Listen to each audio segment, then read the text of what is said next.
Hello, everybody. Welcome to day 2 of our Gouache Marathon. Welcome to Art Prof. We are a global art party.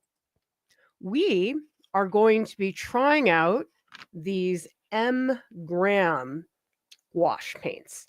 I did the Holbein yesterday. Let's take a look at how these work. And remember, everybody, feel free to hang out in the Discord in the Art Marathons channel.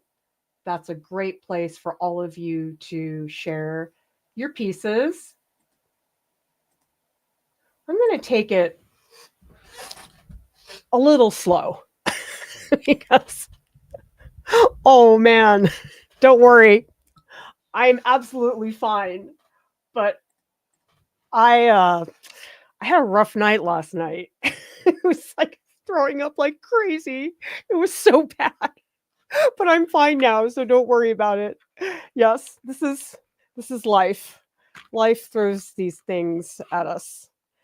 Okay, the M-gram set, Azo yellow, cobalt blue, ivory black, naphthol red, spectrum, titanium white. What is all this spectrum stuff? That's weird. They're all marked spectrum. Okay, whatever. I'm not going to give you guys any specifics about my evening last night, but let's just say I'm going to take it a little slow. I'm not going to be as energetic as I would like to be. Okay, this is the reference. This is from an incredible place in Portugal whose name I can't pronounce. If you guys click on the link in the link, which is in the video description below, it is marked on the Flickr album what it's called. Maybe one of you can look it up. But the thing is, as you can see, my canvas is horizontal. And basically what I'm going to do is move things around so that way I can create a horizontal point of view.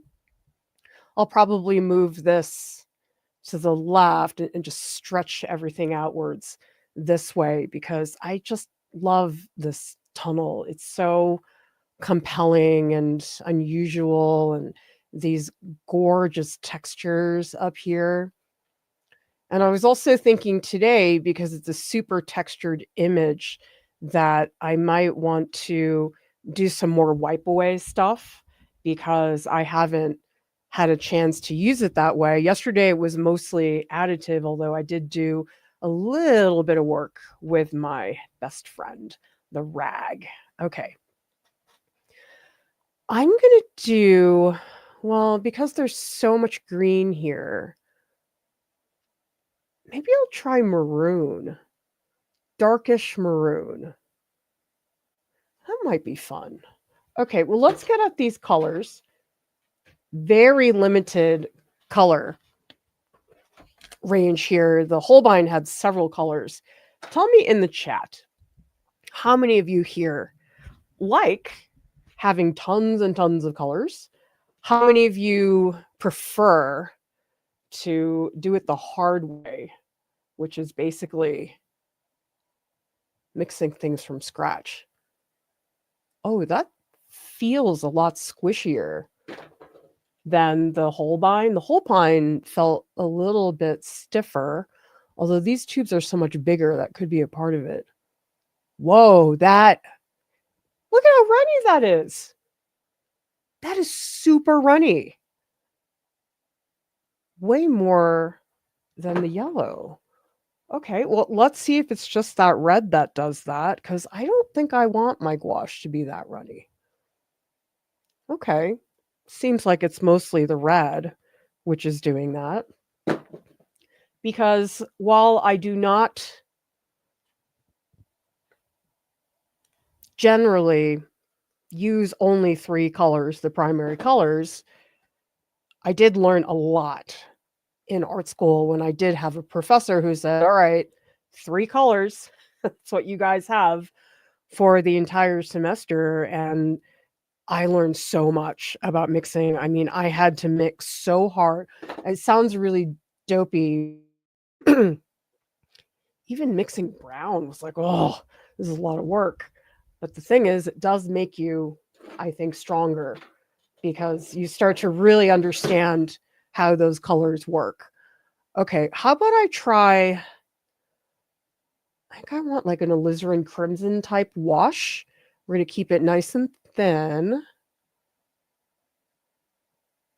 And today I am using cold press watercolor paper. It's nice and rough. That's more my comfort zone. I think I need more because the roughness of the paper definitely makes it demand a higher quantity. Oh my God, that red. It must just be that one tube of red. I don't know. Let's try that again. I wonder if I'm just getting the drippy stuff. Maybe the tube is not very well put together. Let me turn down some of the brightness in my camera so we can see the colors better. And as far as surfaces go, who here likes having a rough surface? I never really thought I would be one of those people, but I love rough watercolor paper. And this is, again, one of those things that I never experienced until far later in my career.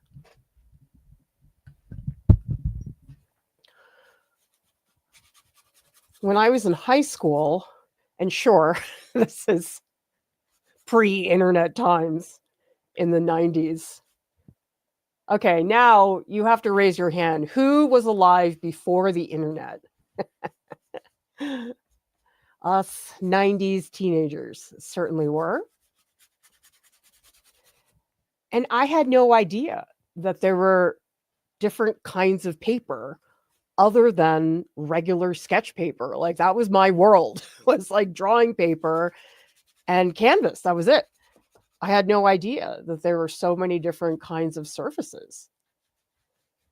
And tell me in the chat, did you have a moment like that with supplies where you went, oh my gosh, there are a lot of supplies out there that I did not know about. And now my wallet is exploding with options. Okay. It's a little bit pink. I think I want to make it darker. I want a darker value this time. Okay, we're going to mix up more of the red and get something that's a bit more substantial. We're still going to keep it nice and thin, but I am craving a darker underpainting today because the underpainting I did yesterday, it just wasn't that exciting. I mean, it was fine. It did the job. In terms of colors, I change depending on the paint media. For watercolor, I like having tons of colors. The more, the better. But when it comes to oils, I don't like having that many. Oil pastels, anything pastel, the more, the better. Like if I can get a set of 115 pastels, I'm happy. Do people here find that's the case? That the number of colors you desire is dependent upon the material? It absolutely is for me. Oh man, this cold press watercolor paper, it feels really good after using the panel. Like I thought I was gonna really enjoy the panel, but it was hard to get the texture. And I'm I'm in my comfort zone right now. I feel very good about this. It looks like cranberry juice, doesn't it? I drink a lot of cranberry juice. Tell me in the comments, what's your favorite drink? Cranberry juice with a lot of water. That is my go-to drink pretty much every day of the week. I do like other juices, but they're so high in calories now. They put so much sugar in everything, and it makes me not want to drink it.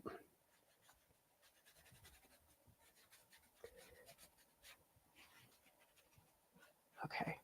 Oh, that's nice. Okay, that looks sort of nice and velvety. Cool.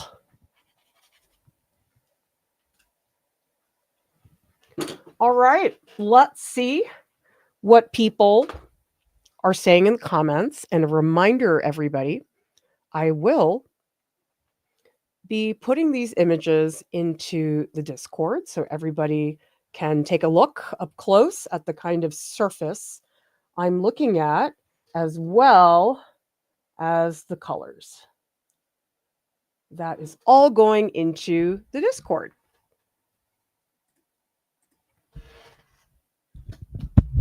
By the way, everybody, I love so much that in our community, how much all of you talk to each other. It's just the most lovely thing because we're having people meet each other from all over the world in the chat, in the Discord, and it's just so nice when all of you really support each other because we need it. As artists, we can't do this by ourselves. Because especially in the Discord, we see so much of that. And I just think it's the most wonderful thing. Because you know something? I always assumed before we had the Discord, I was like, there's no way we could have remotely strong of a connection in the Discord compared to when I know students on campus. But I've met up with people in person in the Discord. I painted with Karen in Portugal. We both painted a pineapple cart together.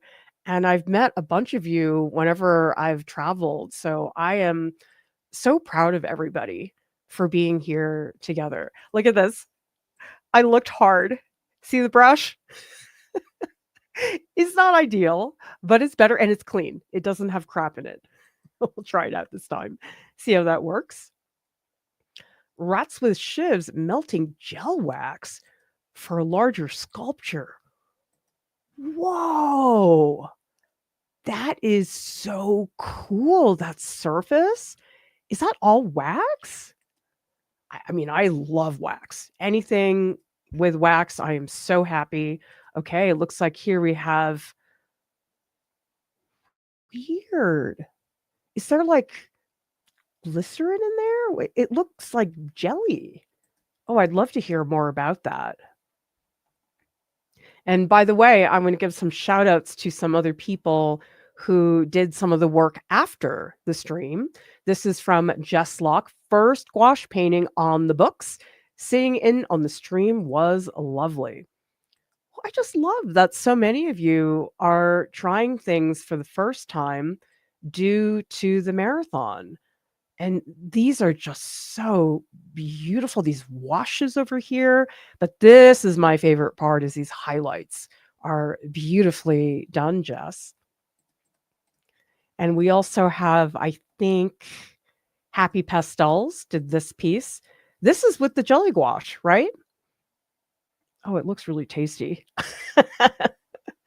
But it makes a really beautiful pink. Oh, a nice job, Happy, on those fingers. A lot of good wrinkles in there. So remember, put your stuff into the Discord. You can chat in there as well.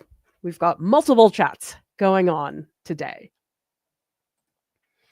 Another reminder, if you have a question you'd like to ask me, please type question with all caps, and it will make it easier for me to find your question. If I miss your question, feel free to just pop it into the chat again.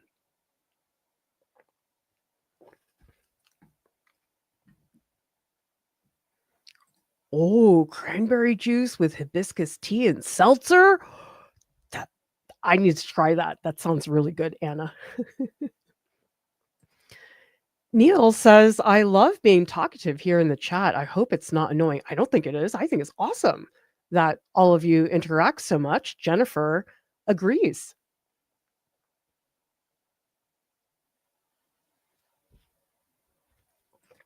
Paula's like me. Dry media, the more colors, the better, especially markers. I always feel like I can't do anything if I don't have a 120 set of Tombow, which I don't really have anymore because they all died. I got that set a long time ago, and I don't have a lot of good markers left.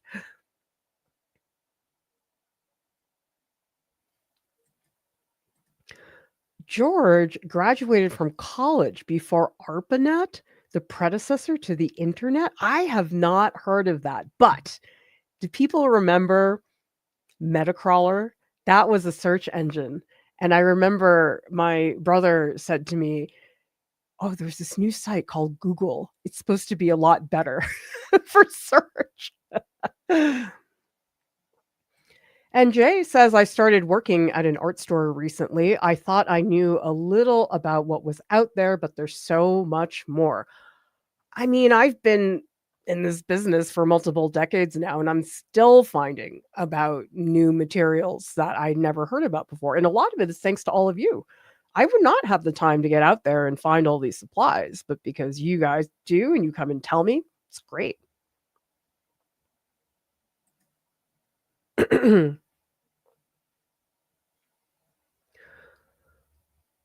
We also have Neil, who says, I knew it. My Phthalo Blue M Gran is super runny.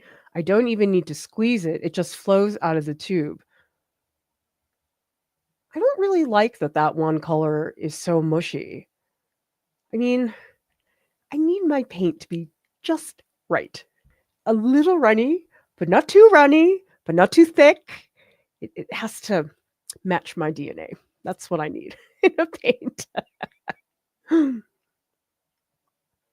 Yep, butter agrees. Depends on the medium. Lisa has been making art all day. Oh, I wish that was my day. I slept all day because of my really nightmarish evening. Like my body was like sore afterwards. Ugh. I mean, thank goodness I know that it's passing. It wasn't something, I wasn't like permanently sick. So that was good.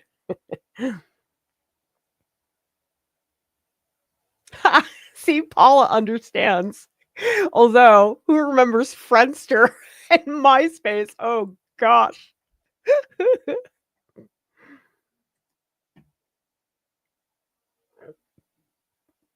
Okay, so Martha, I think you're also happy in the Discord. That is Jelly Gouache. Yeah, apologies if I mess up your names because sometimes you guys have different names on YouTube and on Discord, and sometimes I don't know who you are, so apologies if I do that.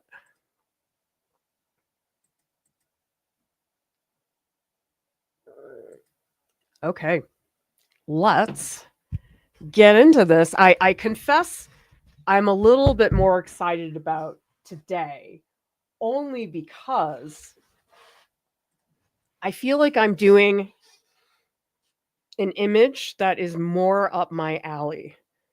Painting birds is freaking hard. And this is all about texture and atmosphere, and that's my cup of tea. Tell me in the comments, do you all have certain types of images that you find yourself really drawn to?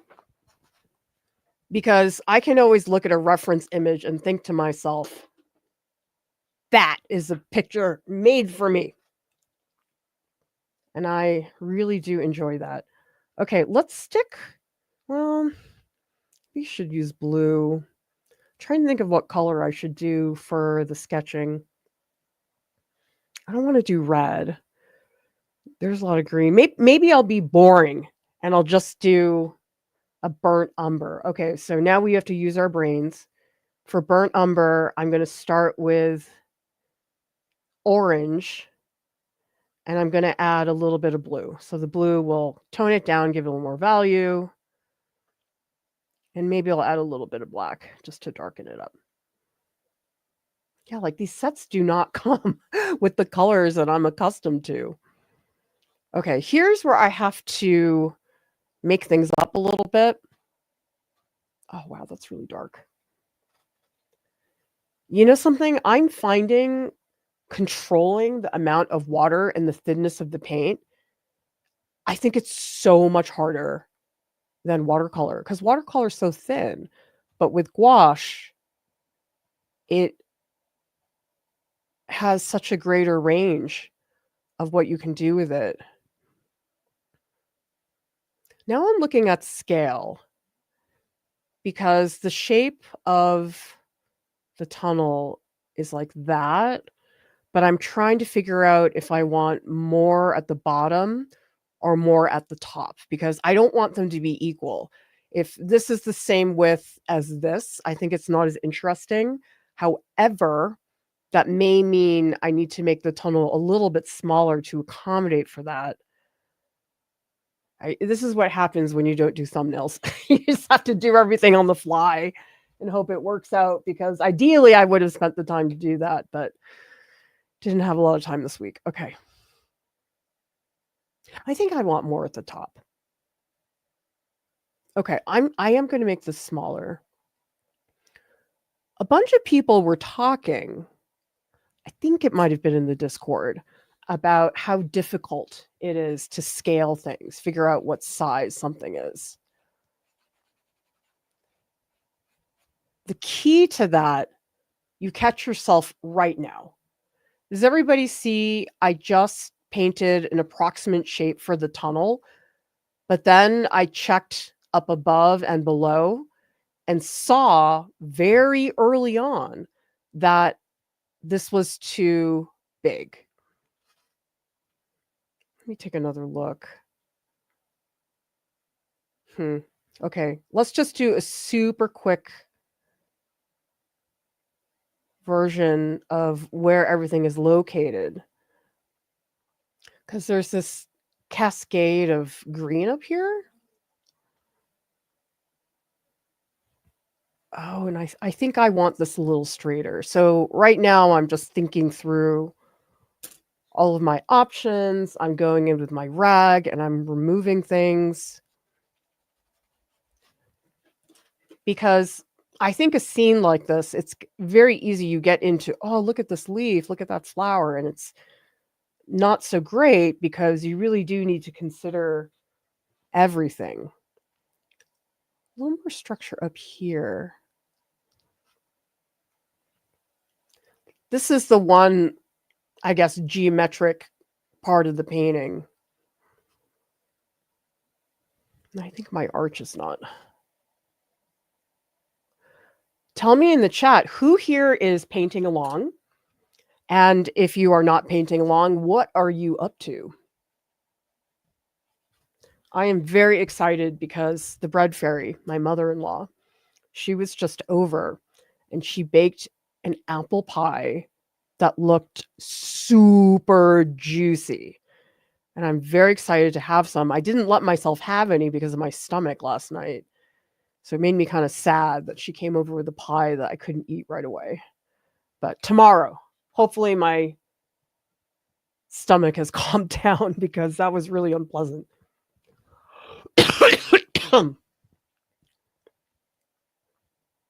Speaking of images that you gravitate to or not, are there images that you're just like, no, I will never do that?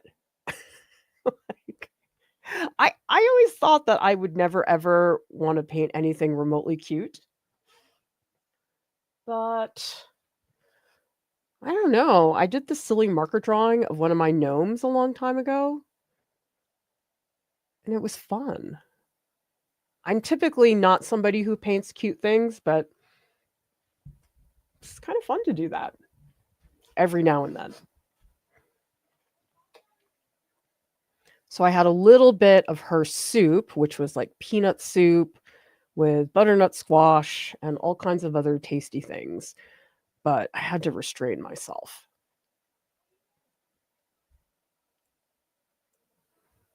Gosh, I think I need my reading glasses. I'm trying to pick up what are some of the landmarks because it's just so much atmosphere that I feel like it'll be easy for me to get lost. But one thing that's important, I think, is this division up here. And there are these little things that are like cascading downwards. I might cheat a little bit and shift up. Yeah, because I'll make them low down here and then let them go up because that'll then open up this space. And then these sort of move across. That's the main thing with foliage is, or I guess when you're drawing hair, because it's the same thing. Hair is a million strands, a bunch of trees is a million leaves, and how do you balance all those things out? Who here will paint every leaf? That is not me. I do not have the patience. If you guys look, who here has seen Lucien Freud's very early paintings? They're strange. Like, they don't look anything like his paintings from later. But he has early paintings that he is drawing every single leaf. You would never think that that was the same artist who's doing that.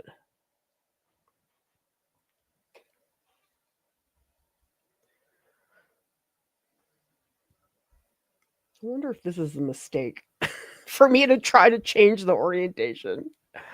I guess we'll just have to wait and see. Oh, and I just noticed there are these 3 little stones that are next to each other. Those are a good landmark. That's what I look for when I'm doing something this dense. There's just so many things. I have to pick out parts that you can hold on to. The arch, these 3 stones, the perspective. And there's a big crack here. I just noticed this. I'm going to let it go up. Okay, here's the plan. This is going to be the focal point in terms of value. This is going to move upwards. This I'm going to let be very unarticulated. So this will be without a lot of detail. I think here, absolutely. I definitely want to get in a lot of green. There's like all these little stones. So this is the part that's going to have the most detail. And then up here, I think I am going to show individual strokes because the shapes are just beautiful. I feel like this is a creepy pre-Raphaelite painting. Raise your hand. Do you know the pre-Raphaelites or not? They basically painted redhead women nonstop. It's a little weird. Somebody told me somewhere that one of the wives was a model a lot of the time. I was like, I don't know if I like that. I don't know if I like that they just wanted to paint redheads all day. I mean, they came out with some amazing paintings, but a lot of them I think are sort of silly. Overly romantic. Well, but some people like that.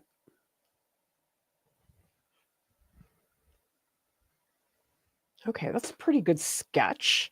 Let me get a photo of that. And I'll show you guys the mixture I have. It's pretty much standard burnt umber. Okay, and we're going to put that stuff into the Discord. Remember, everybody, you can post your stuff into the Discord for everybody to check it out. I just think it's the coolest thing because I was talking to Mia, who is going to be teaching workshops for the first time. She's going to be teaching sparkly painting and also painting luminous colors. I was talking to her about the workshops, and we were just in awe that we can run a workshop and have people from 5 different continents. No exaggeration. Sure, in person is great, but I do think there are things you can do teaching online that I do think are better. And actually, I'd love to hear from all of you about this, because I was putting together a video that explains the learning structure for how I do the workshops. Because when I was in the classroom, I just always had this assumption that, oh, in person's always better. There's never going to be any circumstance where teaching online would ever live up. I changed my mind, though. I think it's apples and oranges. I don't think one is better. I think there are advantages in both. For example, in our workshops, because people are making work in real time, posting their progress, I talk to them, they post more progress. We have this amazing documentation of everybody's work at multiple stages. We have a chat, which stays there. We have the recording. I do audio recordings for critiques. And so somebody can get an audio recording from me. I post it in the workshop channel, and they can listen to it as many times as they want. And I also provide a transcript. And I was thinking, wow, that would have been really handy in person if we had such an amazing record of all of the discussions we had, everything that was written into the chat. Like, that is definitely something, because a lot of people tell me that, I mean, myself too, you watch a video and you're like, oh, what did they do? And you have to watch it like 3 times before you figure out exactly what the technique is.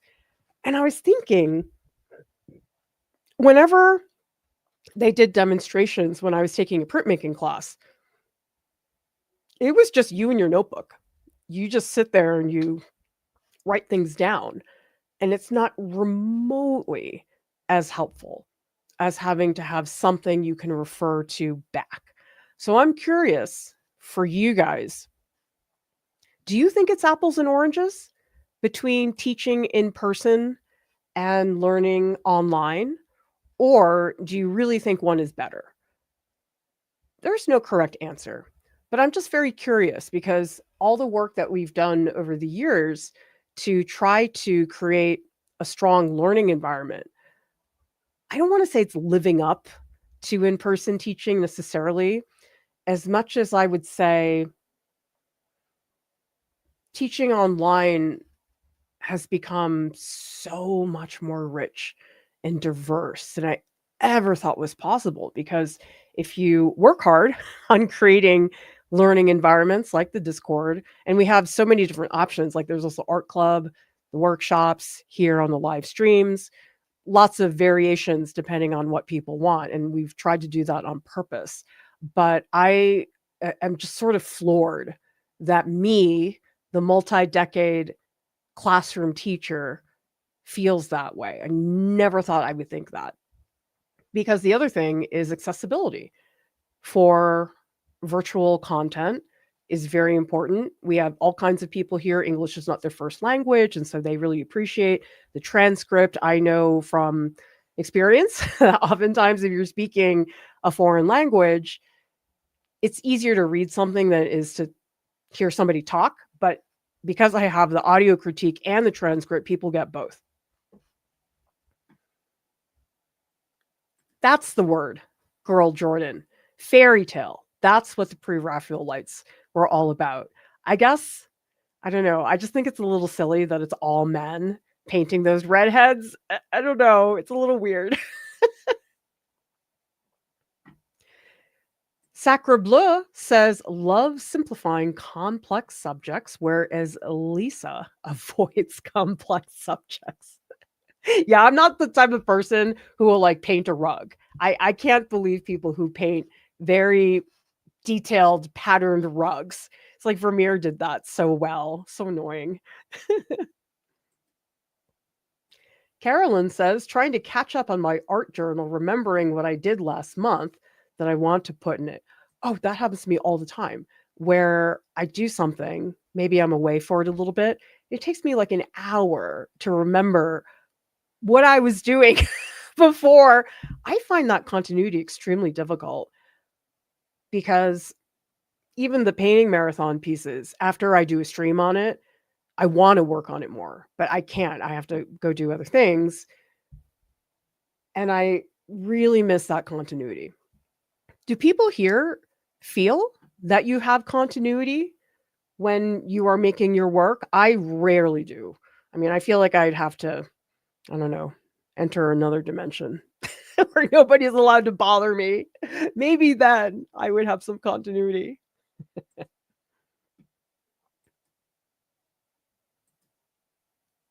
OG says agree on in-person view of the art. Starving Artist says in person because I'm a visual learner, but online content reinforces what I saw in life by being able to rewind for details. Oh, yeah. I mean, ideally, you have everything. But I guess the difference is that people do have so many options, and you can find the option that really works well for you. Although Lisa here says in person is better for a purely social experience. Online, through Art Prof, is better to focus on the subject. Plus, it has a lovely social aspect too. That makes sense. I guess I'm just really bad at socializing, so I never really try to do that. I mean, I should. I don't know. I'm a very different person if I'm a student versus if I'm the teacher. Like, if I'm the teacher, I like really try. Like, if I'm a student, I'm like, Also, you guys, if you had me as a student, you better hope that I like you. Because there was a professor in graduate school. Well, I don't really feel like he was a professor. He only taught like one class. And I gave him such hell that he didn't come back. He was an asshole, though, like really an asshole. I could not believe the behavior that he exhibited. It was really absurd. Jennifer says, trying to get into the Discord for the first time, I'm not technical. Well, Jennifer, if you go down to the description, go to the page on our website about the Discord, because we have step-by-step instructions for how to do that. Basically, you just need to get a Discord account, click on the invite link for our server, and then it'll tell you exactly what to do. Like you'll hop into the introductions channel, say hello, get into the other channels. Honestly, with the Discord, what I recommend to everybody, join and then just lurk. You don't have to feel any pressure to interact at all. I think that feels a lot more safe and comfortable for people. I mean, we work very hard to keep the Discord safe. So it's very likely if somebody gives you a hard time, we will boot them out in 2 minutes. Sketchpause says, I honestly prefer online more. It's just more accommodating. Jessica says, a lot of bias towards in person, but I think it is apples and oranges. You have less social pressure online, but more flexibility. That's the key thing. It's the flexibility thing, because it depends on where you live. But those of us who are very pressed for time, if you've got kids or something, sometimes you can't afford to drive a half an hour to go to a figure drawing class or something like that.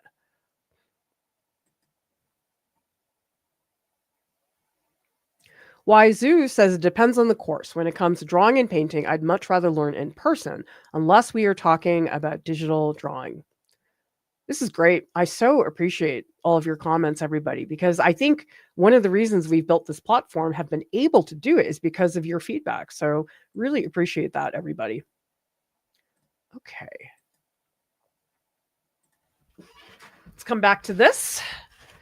I think it's time for me to start blocking things in. I don't know, something about doing the bird, it just felt really slow. It's just such a different subject, but this I feel I might be able to make some progress faster. Okay, so let's look at, this is mostly like a cool gray. This is like a very dark olive green. We have bright greens up there. I think I'm going to go for the tunnel first because that's just so present, and I feel like everything's going to revolve around it. I'm going to mix up some. Well, I don't want to use all black.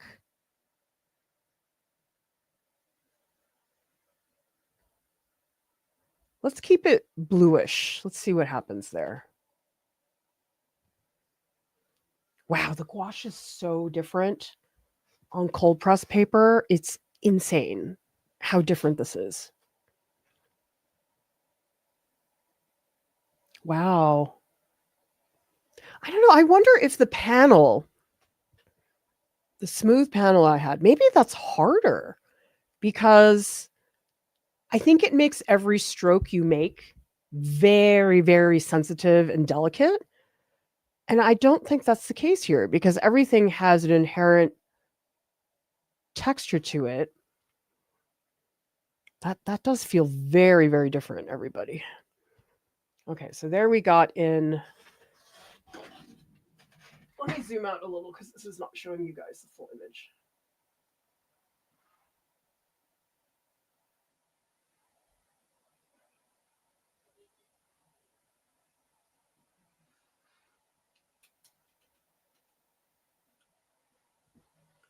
Okay.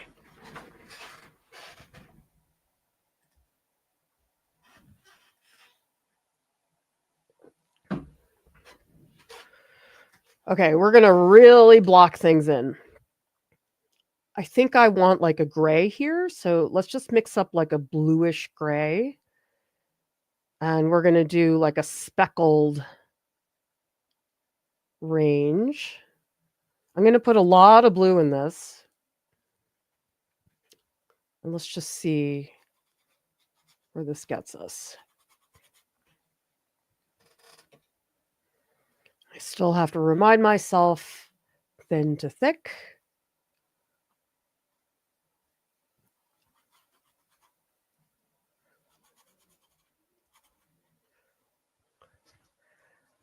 Yeah, I think cold press is just, it's my comfort zone.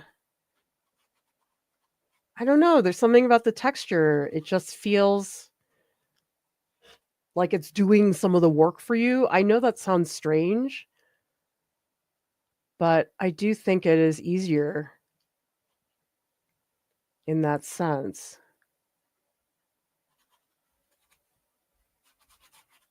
I'm going to try to be more painterly today. I feel like yesterday I was not. And I think that's what I'm trying to explore here with the gouache, is thinking about it as a painterly medium.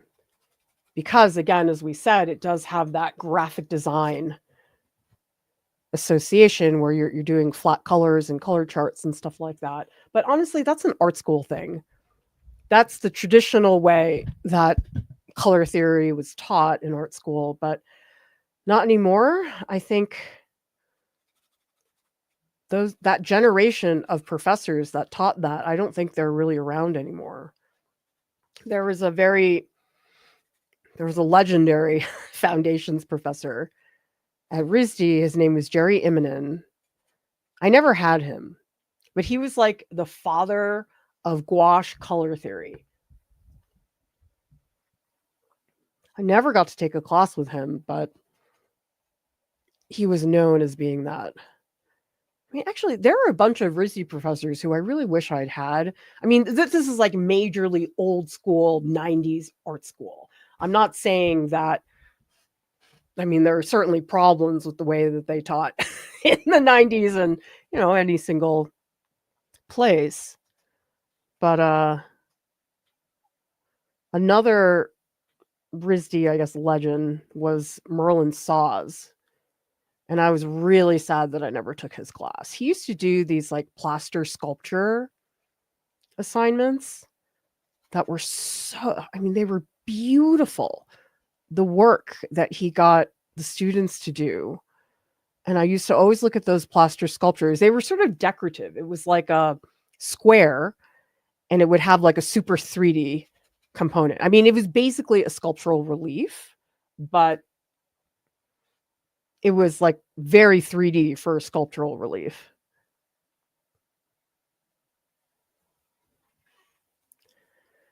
But I don't think that there's anybody at RISD teaching stuff like that anymore. It's very strange. Has anybody had this experience where you go back to some place that you spent a lot of time at, like school or whatever, and you go back and you're like, I don't even recognize this place. It doesn't feel like the same place. And I definitely felt that way when I went to RISD recently. Like, it's a whole new generation. And part of that is I'm old. And so, yes, there is a whole new generation. Well, Kat is the next generation because she's teaching in RISD illustration. So she's really spearheading a lot of how the new generation is doing things. But it's like I look at some of the issues that people have to deal with now in academia. I'm like, wow, ignorance is bliss. We didn't have to deal with any of that stuff. On the other hand, I couldn't get a job for 16 years, so I don't think that was a good thing either. Oh, I feel better, you guys. This is what I need. Well, okay. I do really like the look of the panel, but painting on it was a lot harder. Can you guys figure out why that, like, why is this roughness feel easier with gouache than this panel? My guess is that the panel is just like really thin and super sensitive and it like brings out every single little mark. Here I can sort of scrub it around. I feel like it's a lot easier in that sense. Okay, we're going to start getting in some of that. There's like this olive green over here. And I think I need to start mixing some bigger quantities. It's an olive green, but it's very neutral. So I'm actually going to put quite a bit of red into this mixture. And let's just see how that goes. Yeah, so it's this... I don't know, maybe it's like if it's blunter, it feels easier to control because every mark doesn't have to be so refined. Do you guys think it's that? Or maybe it's just I'm used to this and this just feels like my comfort zone. Speaking of comfort zone, what is your comfort zone, everybody? Anywhere, not even art-wise. What is the comfort zone for you? Is it a thing? Is it an experience? I'm very curious to hear about that because we all take comfort in different kinds of things. My comfort zone is a Benedict Cumberbatch movie. Always puts me in a good mood, no matter what. Or Hugh Jackman movie. Because like I know I'm going to be happy. So that's well, okay. Outside of my men, I do think that these certain movies, you're like, I could watch that movie 800 times and I would never get tired of it. Who has a movie like that? Because for me and Jordan, it is definitely Coming to America. He and I are like obsessed with that movie. And we always talk about how, oh my God, we could watch Coming to America so many times and it will still be funny to us. Like that's pretty impressive because there's plenty of funny movies. But you know how when you watch a funny movie and you know the joke and it's like not as funny anymore? Like that is not true when it comes to all that other stuff. Okay, we're going to get... I feel like everything I'm mixing is a little bit too blue, but I'm going to just scrub in some greener passages. It might be a little too light, but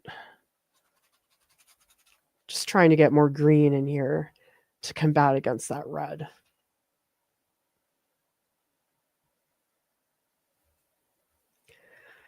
Okay, so movies, definitely comfort zone for me. I think also anytime somebody makes me a meal, because I'm always the one who's cooking for my kids. And actually, it's really funny.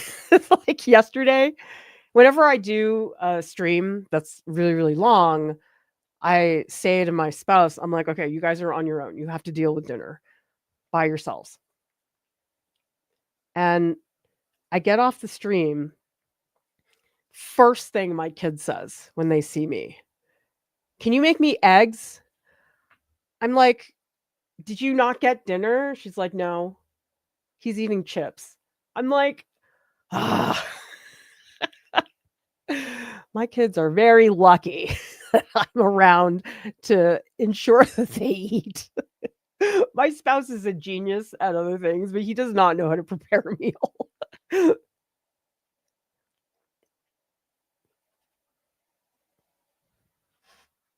Oh, I like this.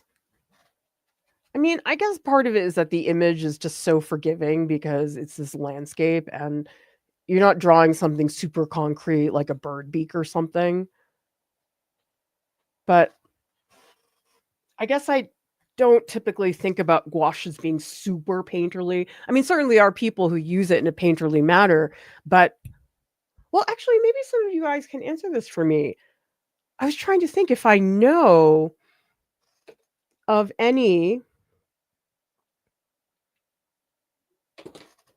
abstract gouache painters.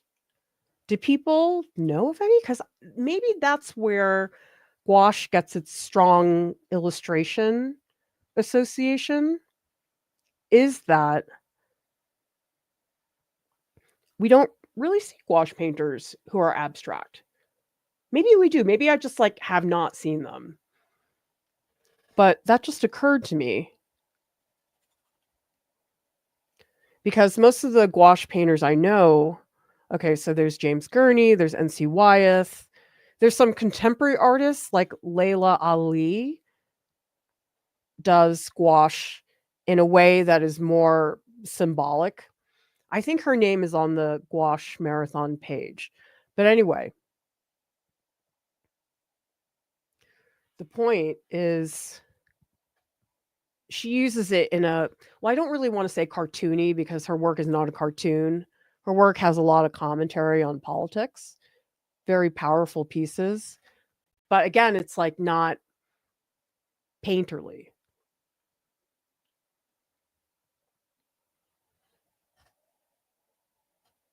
Yeah, I don't think I can think of an abstract gouache painter.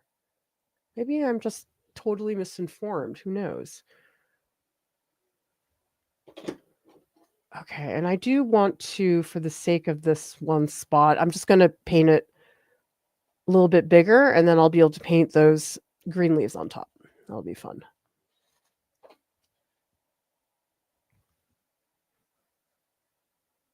I also feel like it's not tall enough. Let me make it a little bit lower. But I am loving the way this feels on the cold press paper. I really, really like this.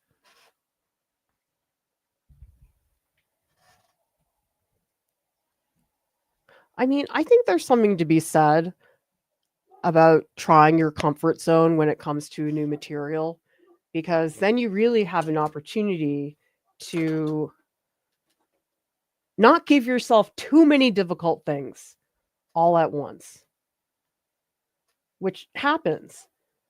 Sometimes I think there's a lot of pressure. People feel like they have to do everything all at once, but you don't. I mean, an example today, I didn't do any thumbnails because I was like, oh, screw this. I don't have time. I'm just going to focus on the gouache painting, and that's fine. People tell me they feel like they do have to do everything, and I'm like, no. I mean, I have pieces where I really went all the way on everything, thumbnails, color scheme, brushwork, everything. But you know something, painting work like that, it's really exhausting. Like, that is not the kind of work I want to be doing all the time, unless that's all I did. If I was a full-time painter, I'd be like, okay, yes, I can make work like that. But making work that really, for me, addresses everything, it's exhausting. And so that's why sometimes doing things like a study, like what I'm doing now, something where I can say, you know what, for now, that doesn't matter. For now, I'm not thinking about composition. Sometimes it's a good way to get through things without feeling pressure to make everything look amazing. Most of the time we don't need that. Okay, up here it's sort of like a periwinkle color. Still looking very green though. But there's like a million little flowers up there, and I just want to get a sense of this gray. Okay, this definitely feels easier than the panel. I mean, that must be why the egg temper people were just so incredible. Like painting with paint that's that delicate on such a smooth surface. It's like so unforgiving. Like it's very difficult to have a good experience there. Let's like get rid of, let me darken my camera. It's a little bit too light.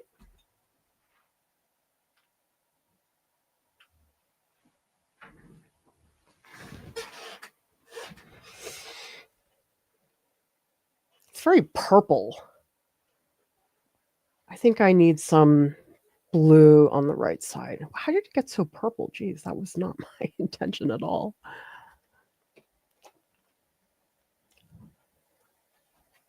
I like that. I really like that. It feels very, like today, the mixing just feels really good. I mean, that's where this is such a great example of how critical your surface is. Your surface is determinant of so many parts of your experience. So that's why it's something I talk about a lot. In terms of supplies, paper's a place where I just can't skimp because I think it's bad. There's other things where I'm like, oh, I don't really care what I use there. But for paper, really, really important when it comes to painting. All right, let's see what is happening in the chat. How about see what people in the Discord are doing?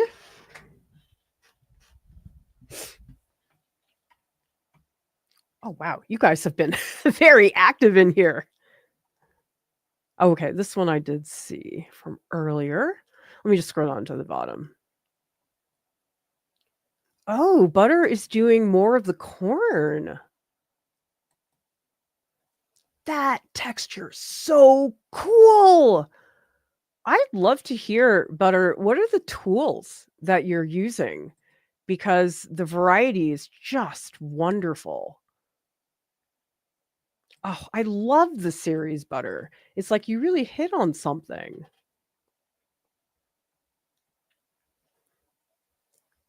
Salinas is looking at Argonauts. Oh, these are really, really funny. Look at all those suction cups. Salinas, I love this low contrast. I've been into that recently. I've been talking to a lot of people about having multiple colors that are similar in value. So that way the contrast happens because of the different colors, not value, because my first impulse is always value. But I think I need to start doing some pieces with low contrast. Might make me more reliant on the color situation. Gail says, Prinky ceramic sketch from Museum Sketching today, something MFA Houston sponsors. Let me take a look. Oh, I love the way you captured all the activity. Oh my gosh, and that's a bird in the middle? That's another thing that's hard, I think, in addition to clothing and rugs. Like anytime you have a piece of china or vase or something that has an intricate pattern, that is not easy to do either.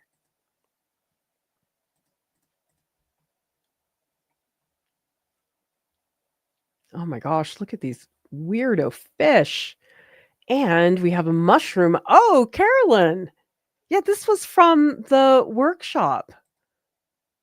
This was the mushroom, and Carolyn later did a much bigger painting of it. It's just great to see people revisiting things. And then here's another section of Carolyn's sketchbook. Oh, I love how soft the snake looks. It looks very fluid. I just love seeing what everybody's doing. Oh, what's this? Is this some more bookbinding, Salinas?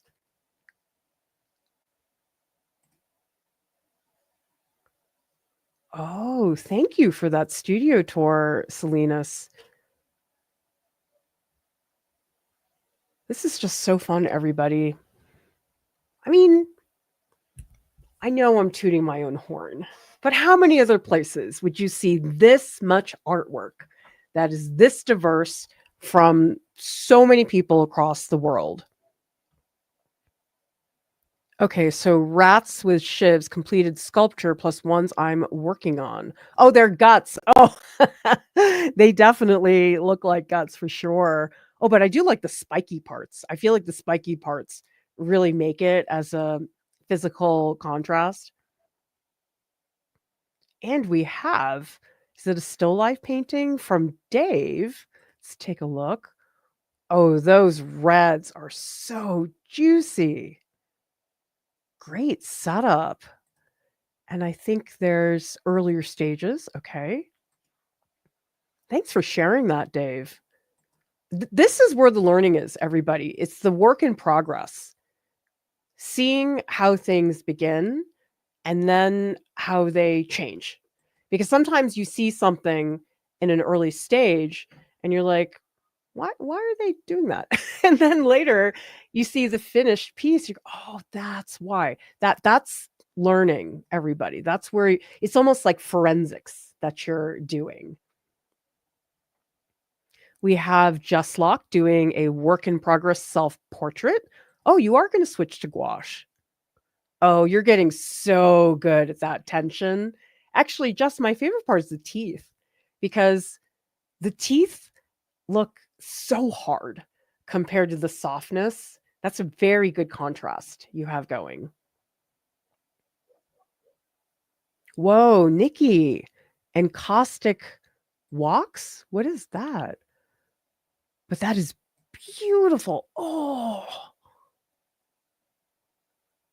you're making me want to try encaustics, Nikki. Thank you, everybody, for sharing your stuff. Yes, your cat really cares about your naphthol yellow, correct? Oh, and Happy has made some progress. See, this is so fun, everybody. Seeing the early stage, seeing what changes, following through to the whole process. It's just such a great experience for people to see that here. Let me shoot a couple images of where I am right now, which is Muddy Mess. And you can tell it's a muddy mess based on the colors in my palette, but it's necessary. We have to see that muddy mess. Let me do some close-ups, even though they're not very exciting, so you guys can see the texture a little bit better.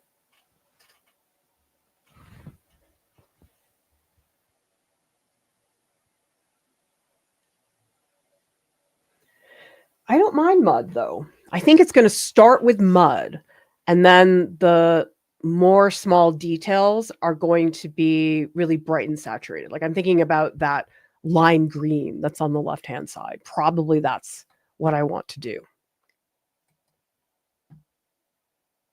Parvi is asking, what are the goals for today's gouache stream? Mine is to actually paint on my brush. Hey, you got to take the win, Parvi, because ever since I lowered my standards, my life is a lot better. I used to always be pushing myself. I mean, I still do that. That's not something that's changed, but I had expectations. That was the difference. I expected things to do a certain way. Like when I was younger, I had this thing. I was like, I can't ever have dishes in the sink ever. And now I'm like, yeah, it's okay. Just lower those expectations. Okay, but goals, I think tackling texture, because yesterday's stream was a much more refined image, and how to balance all of the textures to make something that feels spacious, because the tunnel is all about space. It's all about moving backwards into that area. But then, of course, there's the foliage and stuff that comes forward. I don't really feel like this is a super typical image for me. Well, first of all, it's landscape. I'm not somebody who really paints landscapes that much. I also don't paint birds. So I guess the marathon is a chance for me to try painting things I ordinarily would not paint in order to demonstrate a technique. And so today we're trying out the cold press watercolor block, seeing the impact. I mean, to be honest, it feels like a different material because it's on the cold press. The experience I had yesterday with the panel, so different. And it's just because of the surface.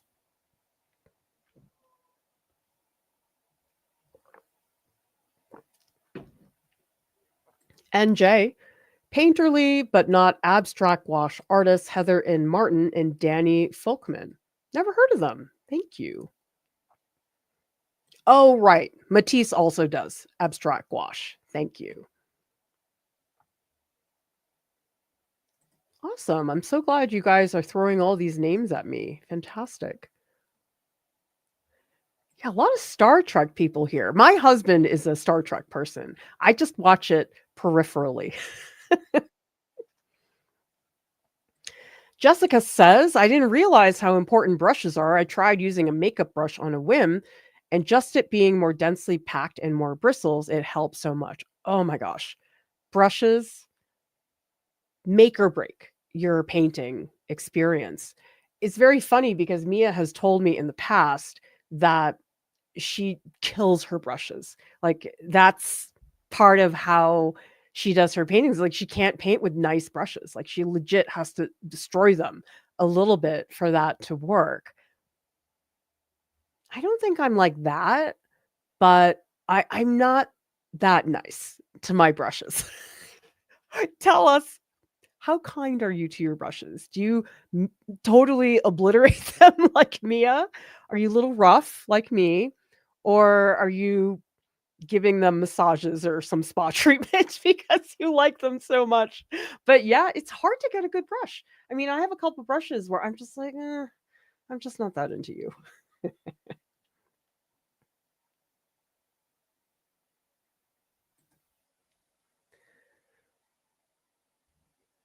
Spider says, my comfort zone is my school sculpting studio. Never expected that. I'm here more than I'm at home.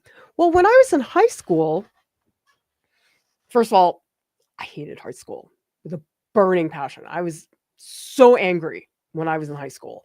But I did used to go to the art room during lunchtime, or if I had a free, I would just go to the art room and work. And I really needed that because in high school, I don't know, it's like you always feel like you have your back against the wall. Like, I always felt in high school that I just had no agency over anything. And I really appreciated knowing, okay, the art room is a place I can go to and not be bothered or feel like I have to be a certain way. I could just go and do my stuff. Do people have something like that? I mean, it doesn't have to be art related, like a place you can go where it's like, okay, I don't have to prove myself to anybody. Because I do think with a lot of life, we're constantly trying to prove ourselves. I mean, I'm 48 and I'm still trying to prove myself to a lot of people. I wish I didn't have to, but it is part of just being a person professionally. Good point from our tune. The surface also changes how it absorbs the paint. Yes, Angela says the panel is smooth and less absorbing, but I like the look on the panel. Oh, I like the look on the panel too. It's just not as fun to paint on.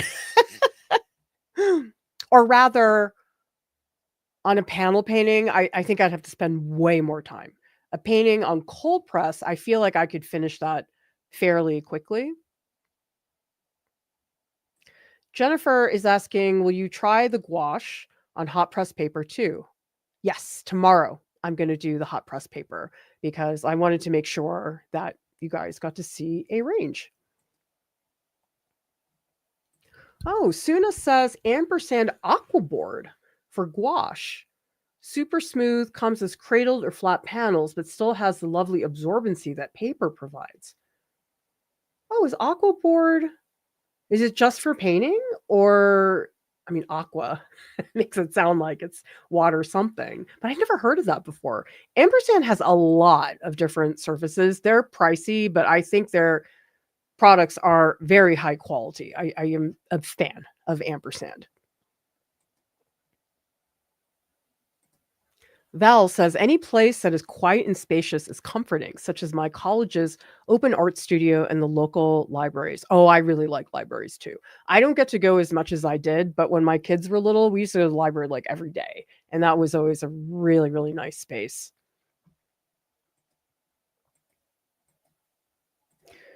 Yuri says, BC survivor. I no longer try to prove myself to anyone. Never again.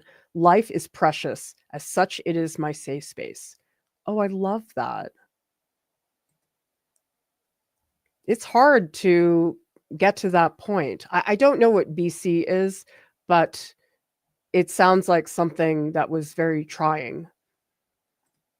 Oh, Suna says Aquaboard is a wood panel with an absorbent clay layer. Is it like the clay board, but is it formulated for paint? There's so many different products out there. Oh, breast cancer. Okay, thank you very much. Thank you for sharing that. Okay, we're going to get back into this.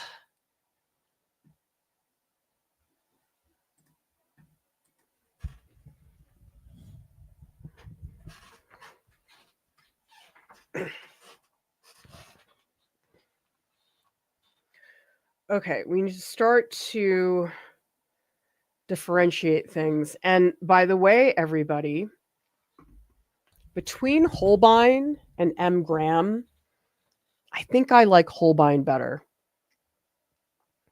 Holbein, I don't know, the pigment feels a little bit thicker, and I do like that they have more colors. Okay, so now I'm going to do a lot of squinting. So I'm trying to figure out the value. Okay, so I need to make, this needs to be brighter. This needs to be darker.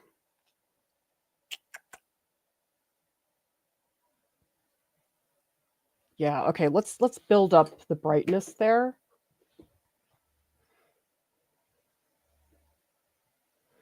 I just feel like the M.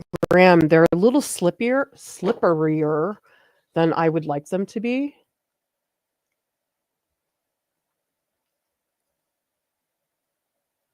I think I would prefer the Holbein. Who here has tried those brands? And which one, or maybe you've tried a different brand. Some people have brought up Schmincke, which I've never used before. Okay, now we're going to try to be a little more deliberate about putting down some strokes.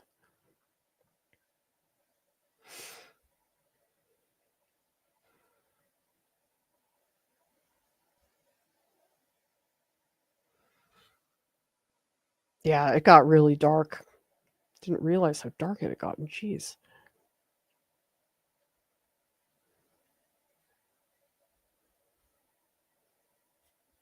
I feel like this is getting me to understand gouache better. I mean, maybe it's just because I understand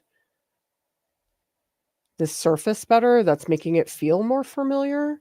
I know yesterday I was like, oh my God, I'm in a foreign country and I've never been here and have no idea what I'm doing. Today I feel a little better.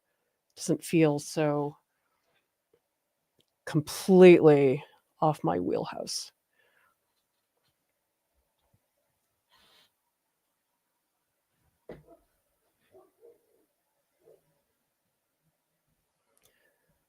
Tempted to go in and do some detail stuff, but I should not. Really should not.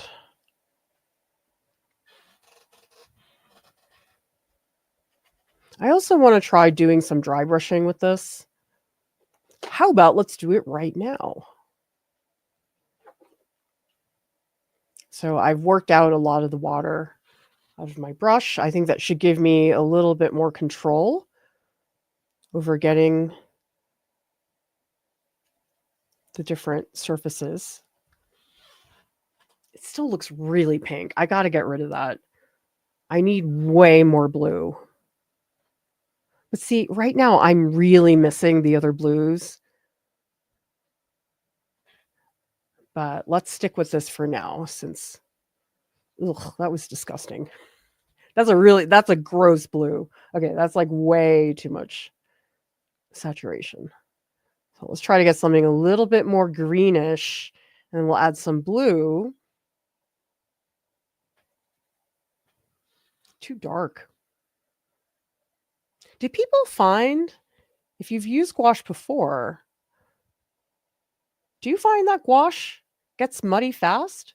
Because I feel like it does. I mean, maybe that's just a painting thing, though. I feel like all paintings get muddy fast, but I mean, I feel like oil is worse. I feel like oil gets really, really muddy super fast. And it's like, I wish somebody had told me that when I first started using oil. I don't know. It's like my education with oil paint was so all over the place. Like I started it in high school because I was like, oh, I want to do oil painting, but I didn't know anything. And there was no internet. So I ended up doing a lot of super dumb things that I really needed bona fide instruction on.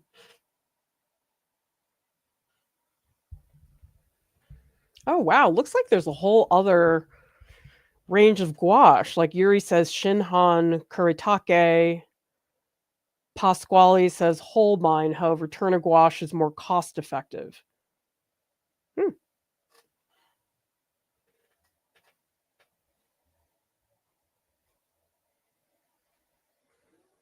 Okay, that's getting closer. There's just a lot of pink in here.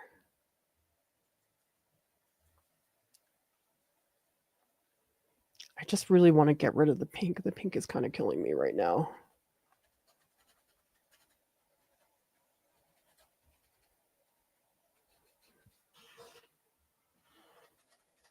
Okay, I think I'm spending way too much time on that area.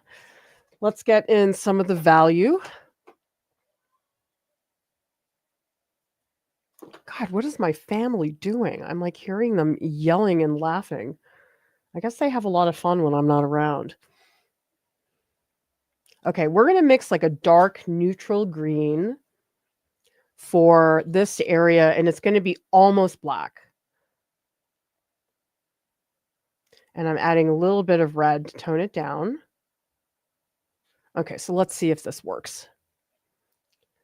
I'm going to... It's too thin. Maybe I should make it more of a purple.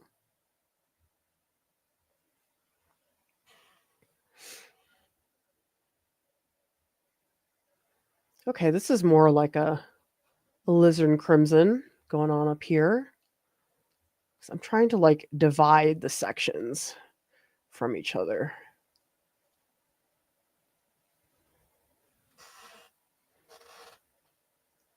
I don't know. I just feel like in general, landscape, because it's not so definitive like an apple.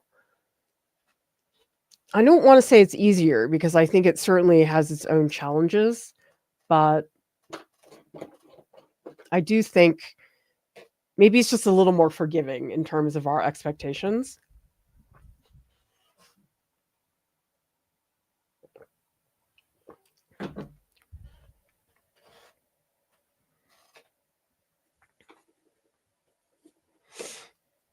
Okay, now I'm going to beef up some of the white on the left-hand side. I don't know, this might be a little soon for details, but I feel like this area is just a mess. I mean, it's all a mess as far as I'm concerned.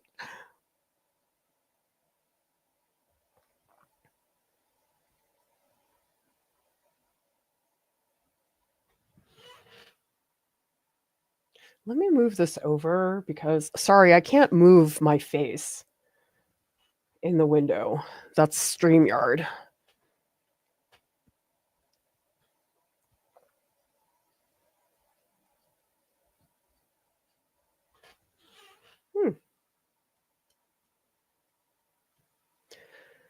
Tell me in the comments, any favorite landscape painters?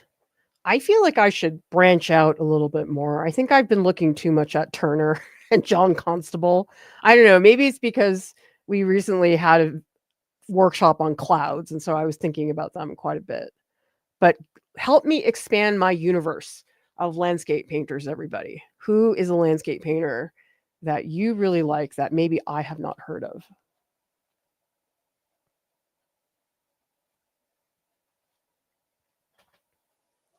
I don't know. Sometimes I worry that I'm just bringing up the same 3 artists all the time. I try not to because I really want people to have a more diverse experience. But I think it is hard sometimes to find the time to find new artists. And honestly, a lot of the ways I have found artists is when I'm like preparing a slideshow and I'm like, oh, okay, the subject is fish. That's what the stream's about. I need to go find some fish artists. And it works really well. If you type in art history fish, it really gets you what you want. I mean, of course, it's not as good as if I had time to like go to the library and really research. Because the thing about the library is that there's so much in books that just is not online, which is why the library, I think, still matters a lot. Jeez, this is such a muddy mess. It's like, gotta delay the satisfaction. Well, here's a landscape painter who I really like, and I got to meet him, Eric Aho. We did do a short about me going to his show. He's a really good friend of one of my friends, and he was obviously very busy. It was a solo show that he was having. But I really, really like his paintings. I think he, oh, just is a painter. So if you look up Eric Aho, AHO, look up his ice paintings because I don't know where he was, but he painted those on site, these ice paintings, and some of you might really enjoy those. But he's an artist who I think has done some really cool things. And his work, I really was so glad to have seen it in person. It was such a different experience in that way. Today, I feel like the gouache, it feels like punchy watercolor. But see, it could also be the brush. Like the brush I'm using right now, this is more like an acrylic brush. It's stiffer. It doesn't have the flow.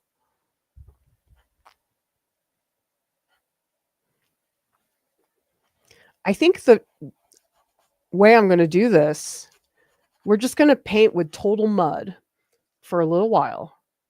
And then we're going to drop in some tasty sections of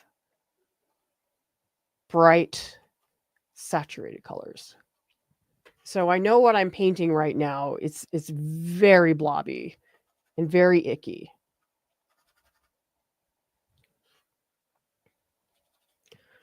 But that's the plan. I'm trying to figure out what to do up there. I think the green up here, it's a little bit more blue. I think the other green on the other side is a little more yellow.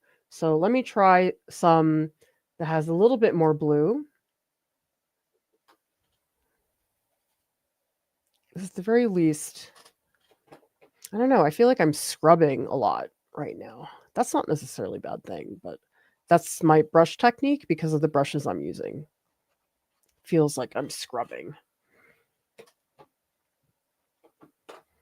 These really are not gouache brushes.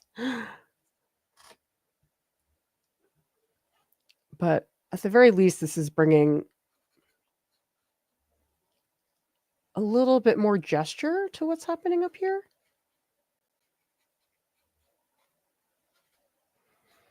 So yeah, I'm trying to paint in a more random manner today.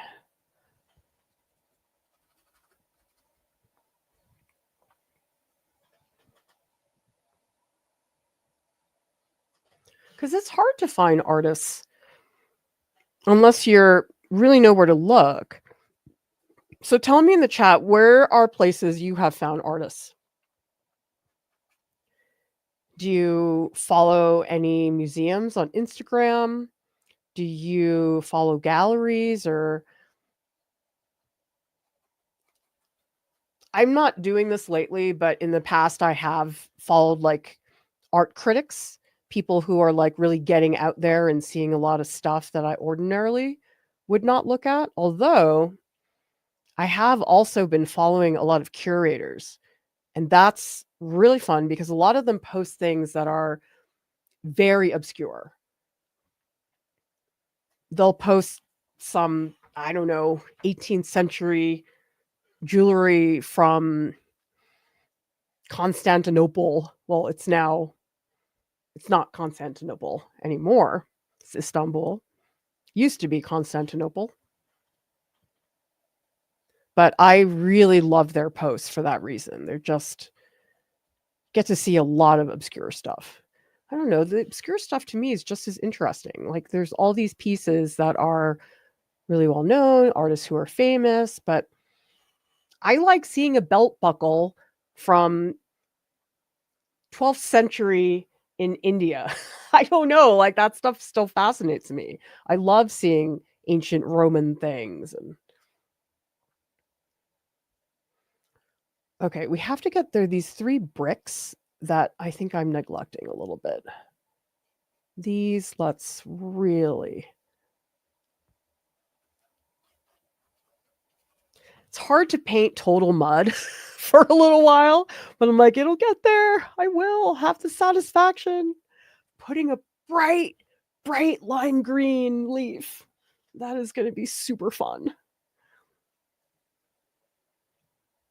Okay, and we're going to get a couple pockets.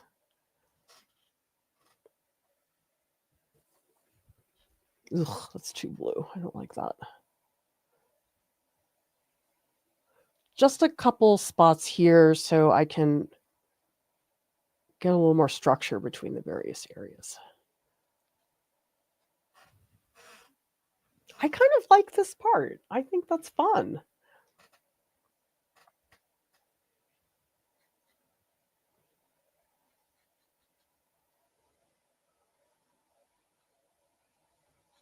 Okay, I think I might be ready to do some bigger strokes, thinner strokes rather.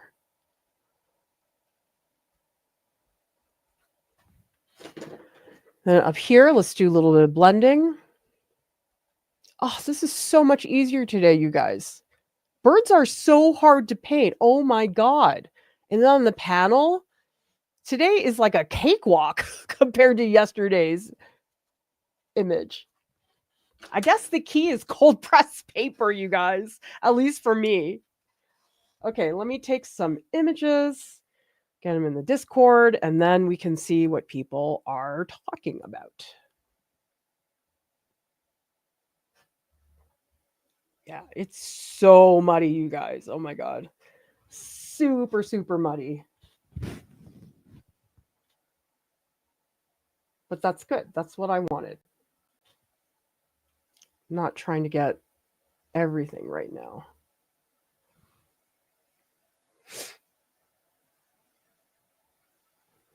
And if you see my palette, it's all muddy colors. We need those muddy colors. They help us lay the groundwork for everything else.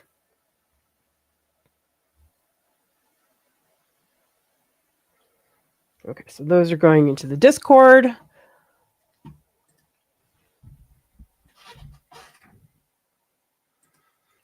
Lisa says, I chatted with someone at my museum. We had a nice conversation about Vincent Valdez, whom she met. I then went to the main library and found a book on David Everett. One of my students is really into Vincent Valdez. I have not looked at his work very much, but I think it's really gigantic figurative painting, I think.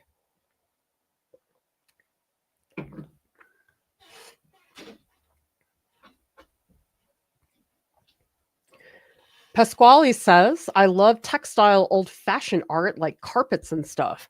Oh, they're so intricate. I cannot believe the textiles that people are making. Starving Artist says, I've not used gouache with hog's hair brushes, but combined with the textured watercolor paper really inspires me to try it. Great texture and marks. Well, the image I'm doing today is a little bit more forgiving than the peacock. Now I'm like, wow, why is this so easy?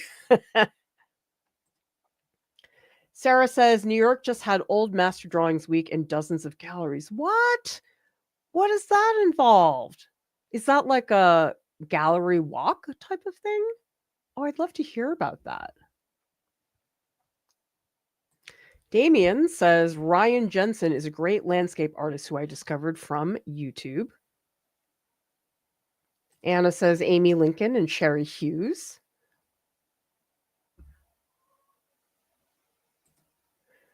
NJ says, the benefit of working on panel with gouache is that you could wash away the underlayers to get clean, bright colors if you need to. Yes, I am finding that my brush is a little rough on the paper. I wonder if that's just because gouache is more opaque than watercolor. But I could see how the panel could just like wipe it clean and you wouldn't have to worry about that at all, because the watercolor paper at a certain point, it is going to start to die on you a little bit. NJ says you might have trouble getting those punchy colors because your muddy colors underneath will reactivate and mix with them. I guess we're just going to have to see. Welcome, Brittany, to the stream. NWC says Chen Chung Wei is an astoundingly amazing watercolor and gouache painter from Taiwan. Oh, cool. Well, I don't know if you guys know, but my family's from Taiwan. Emmy says Thomas Cole. Eric Bowman, Park Dae-sung. Oh, I do really like Wolf Kahn. I think his colors are so over the top. Madeleine says Nathan Folks. Oh, I think he's one of the best digital painters out there. He really knows how to paint. I think digital painting is so difficult, and he just has such an amazing command on the brushwork and also color.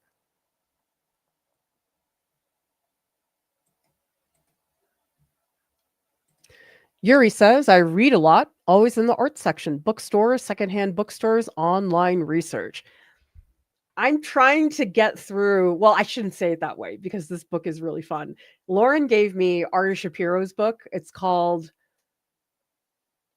what is it called? Something Strangers. Best Strangers in the World. I think that's what it's called.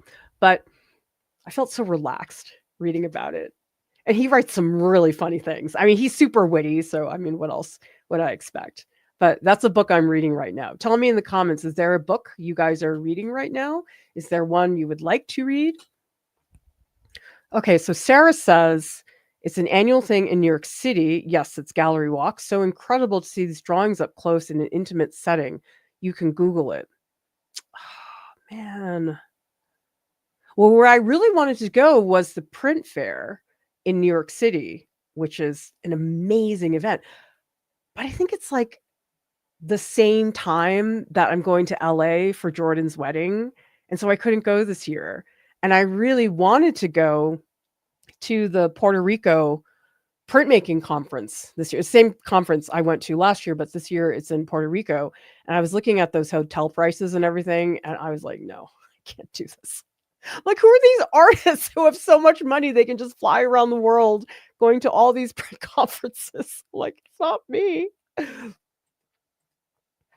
Brittany says, have you ever painted on watercolor canvases that are made to be painted on with watercolor paints instead of the typical acrylic or oil paints? I have. I think it's Frederick's has something called watercolor canvas, and it's weird. It's like, it's not what I would have expected because it is absolutely canvas and it does have that like fibrous feel, but it doesn't feel like run of the mill painting canvas. It was an odd material. I wasn't that into it. It was okay, but I wasn't so excited that I had to like go out and buy a million of them. Val says, recently borrowed a book about the indigenous perspective of the Jim Crow apartheid. Oh, that sounds really fascinating. Brittany says, I need access to more tutorial books on how to improve acrylic oil, watercolor, and or gouache. I would highly recommend getting James Gurney's book, Color and Light.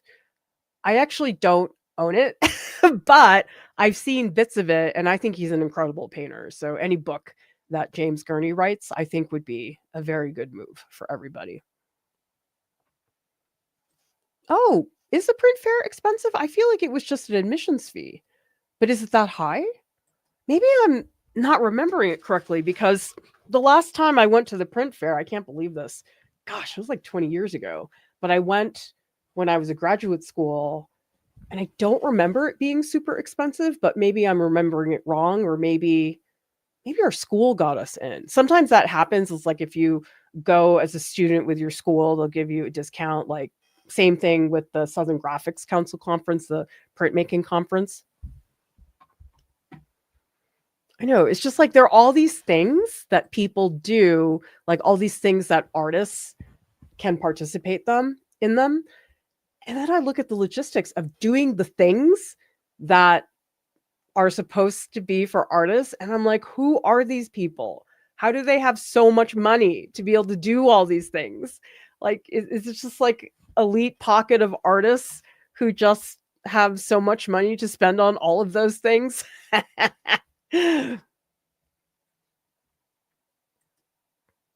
Jennifer's asking, what was your favorite thing about Taiwan? Oh gosh. I mean, that trip I took a long time ago, what was it, in like 2018? Everything. I mean, I went with my parents, which made it even better because they took us places that I never would have gone to myself. I mean, obviously the food was amazing, but I liked visiting because it's not a very touristy country. You know, like if you go to the Vatican in Rome, it's very touristy there because everybody wants to go. But Taiwan is not really a tourist destination for a lot of people. And that part of it I really liked. Like I didn't have to go to any site where there are like a billion crowds or all these touristy things everywhere. Like I really felt like I got to just visit the country without that. That was really nice. Plus I had amazing steam buns. Oh, it's $50, Anna. Well, $50 is better than the $350 for the conference. I mean, obviously it's different. The conference is a lot bigger. You get more, but still, I'm like, oh.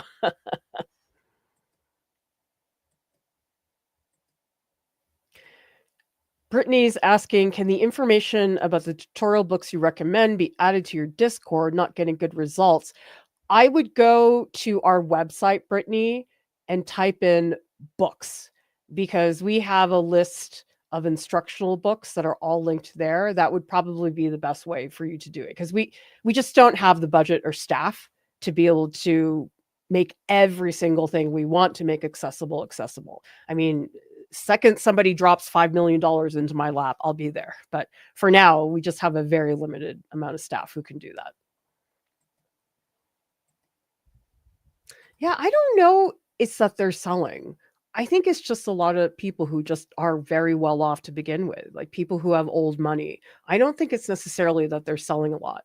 Although I don't know. What do you guys think? Tell me. Do you think it's people who just are selling really well? TJ says, oh, sorry, T Ing says, I felt that way about Vietnam.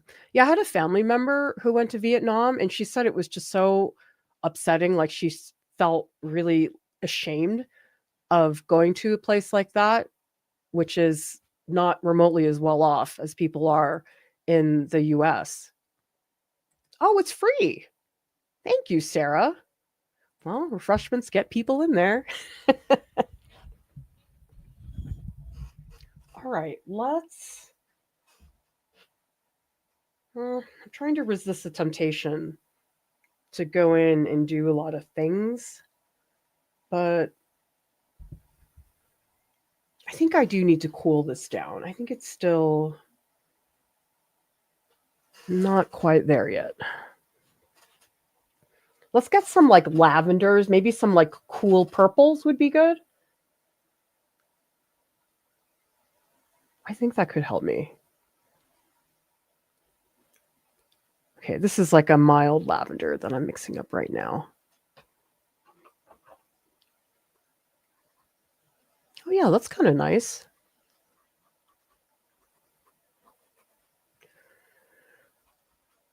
Because I still feel like the value range is still pretty limited.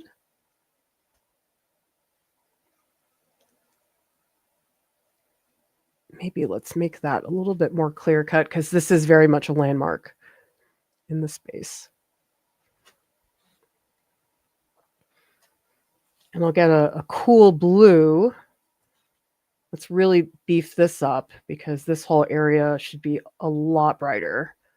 And I've made it.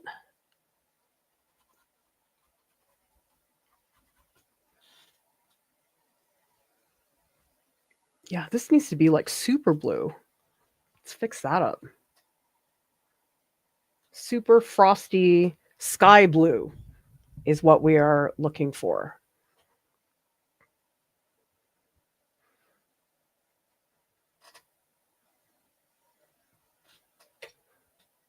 Arcuda wanted to let me know what. If you want to post it, I can take a look real quickly. And just so everybody knows, and we don't expect everybody to know everything in the Discord. That's just impossible. Like nobody can know everything that's going on in there. We do have an FAQ, but it's very long. And of course, I don't expect everybody to read all of it.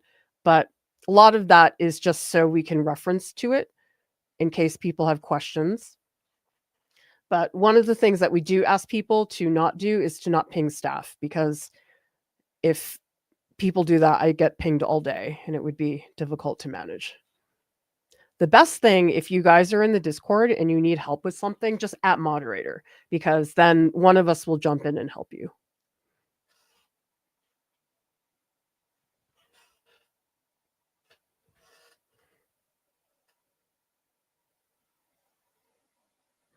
Okay, this is getting there, but you know what? I'm going to blend a little bit because everything's just starting to look really patchy. So I'm going to just take a brush. This is a wet brush. I'm just going to blend a couple passages in here.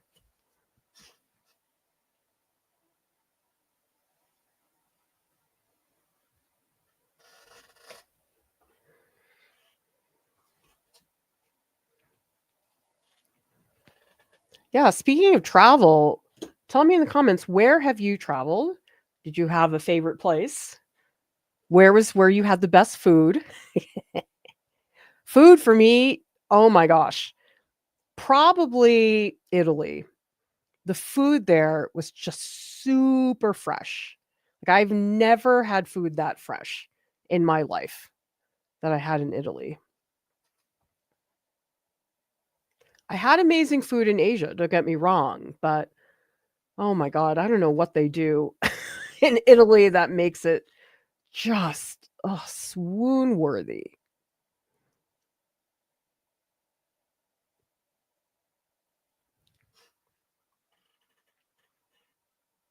Oh my gosh, in Bologna. Oh no, it wasn't Bologna. Sorry. It was Siena. I went to Siena when I was a college student and I had kiwi gelato that had actual kiwi seeds inside. That was amazing gelato. Oh my God.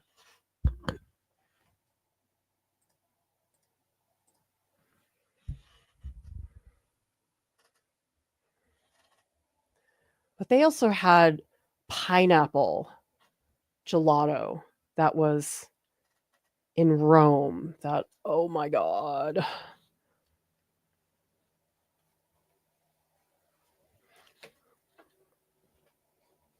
Well, now I'm a little worried about those darker sections, putting the bright colors down. I guess we'll just have to wait and see.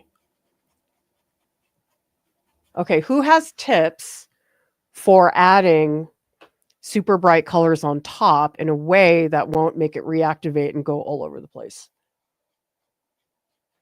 Or maybe it's not possible. Who knows? I'm just going to have to wait and see.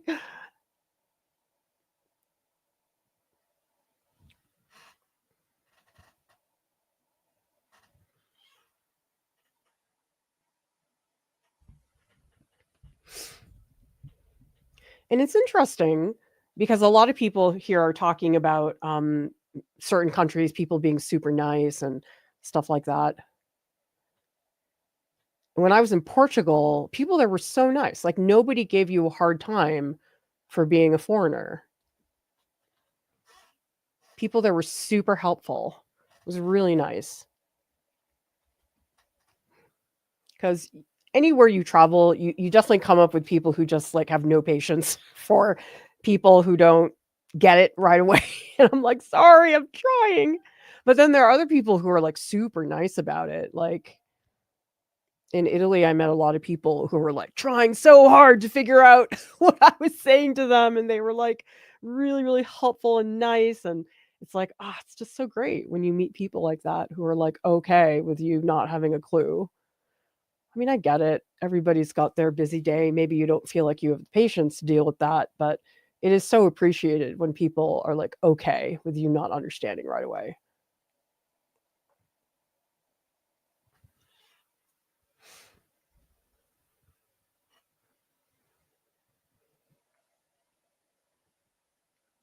Okay, so Salinas is saying get a thick, brighter layer, wait until the paint on the paper is completely dry first, thick paint and light hand.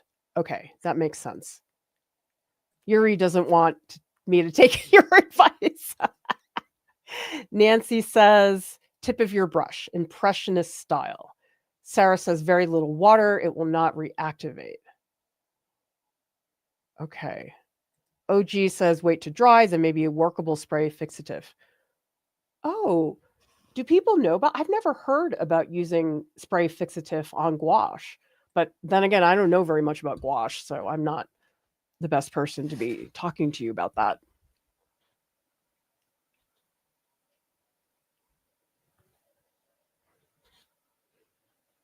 Okay, I think I'm going to do a couple more of these like small light strokes.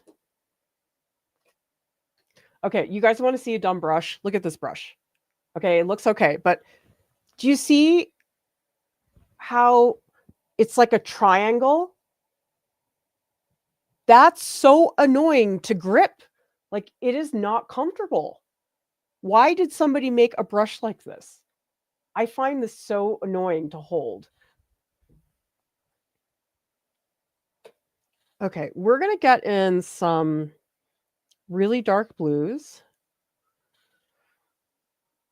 Nah, I think I should use dark green. I think dark green would be a better move. Because I do think I'm lacking in the greens. See, I had no idea that gouache could be used with spray fixative or Dorland's wax. I think it was Angie was telling me about that. And I'd never heard of that before. I always assumed that you just paint the painting and that's it. But I didn't know that that was a common practice. Do other people know about that? I feel like I'm really not aware of these things.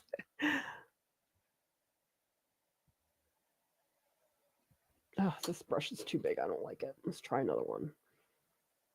Actually, maybe I should get some burnt sienna. I need something for the value. Like the value has to be there. So how about some red mixed with some black? Maybe that'll give me a good like burnt umber color.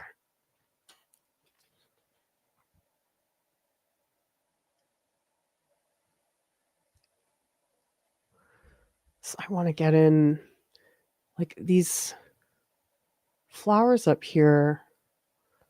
It's just everything is going in so many different directions. I want to capture the chaos of what's happening up there.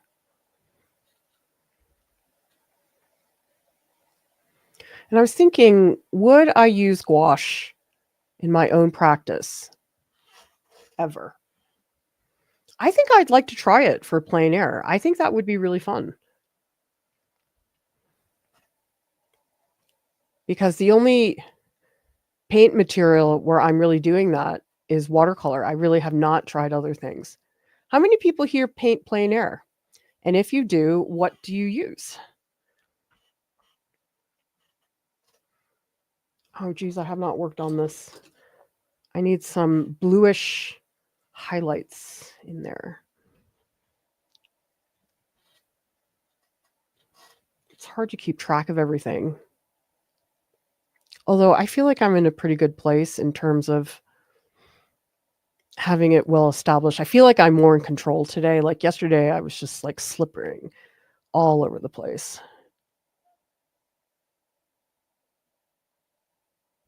Ugh, I don't like this brush. This brush is really bad. I'm going to switch to a different one.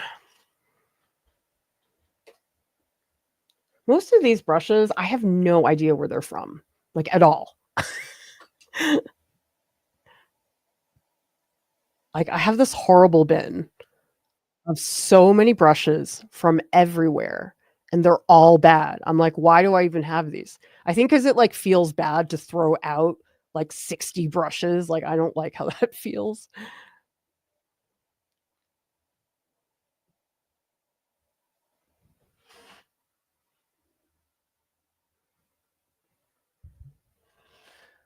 Well, Carolyn here says, I try to do plein air, but I always feel so self-conscious. Oh, I understand how that is because you're out in public. People are seeing what you're doing, and I totally understand that. Do people have any tips for how to not feel so self-conscious? Because I do think that's everybody's first reaction. It's just like, oh God, everybody's looking at me.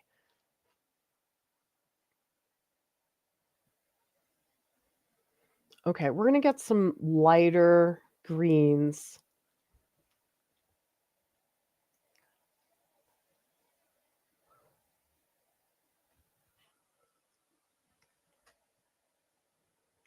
And start to get some of the texture that's in here. There are these like little bitty pieces that start to come down.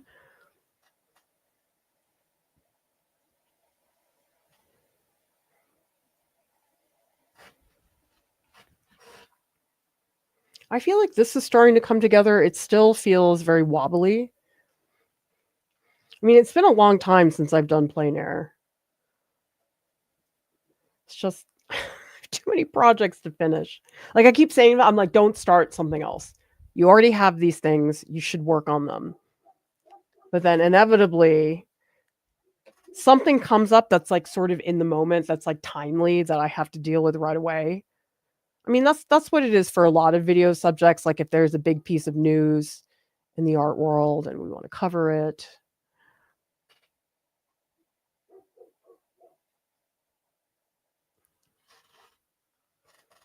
I'm kind of happy with the way the side is coming out.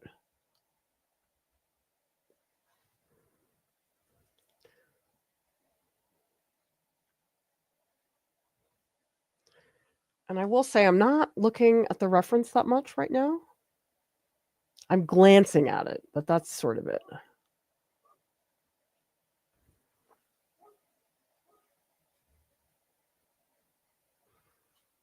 But I feel like this is bringing some structure. Although I'm very excited to try watercolor with a little bit of gouache. That might be my happy place. Because there are so many situations with watercolor where I wanted something opaque, but not a huge amount. Like I just want like an accent or something. I feel like gouache might be good for that.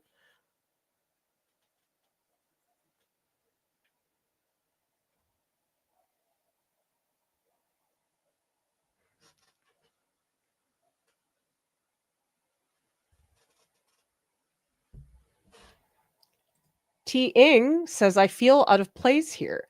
You guys are all professional. I don't think so.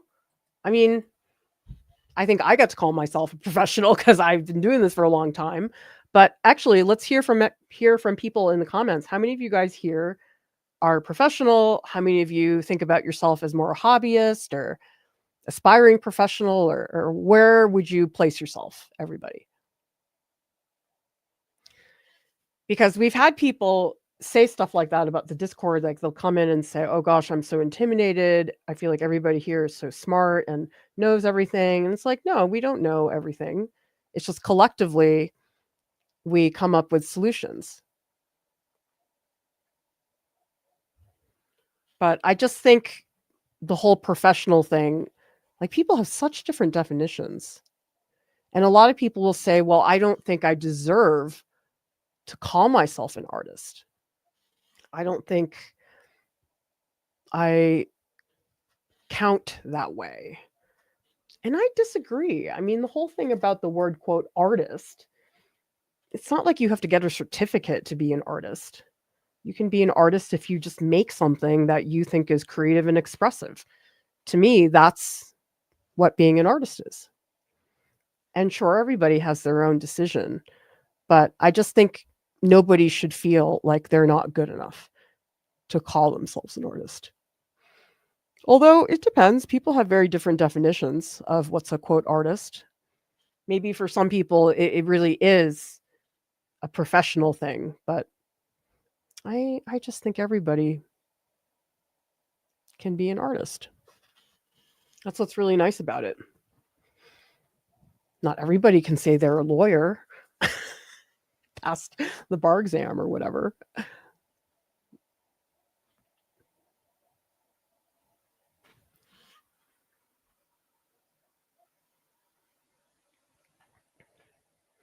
trying to get some more value in here so we have a little more drama going into the tunnel.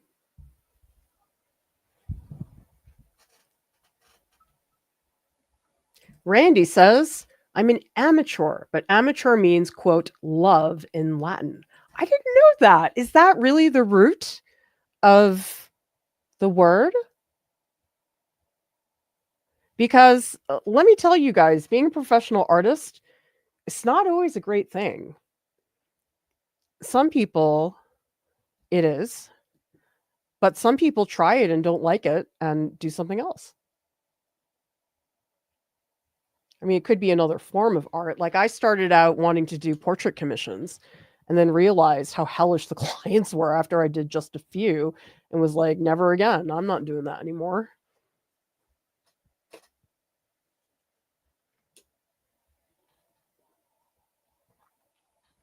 I guess right now I'm blurring a lot of edges because I want the blur. I'm going to drop details on top in a little bit.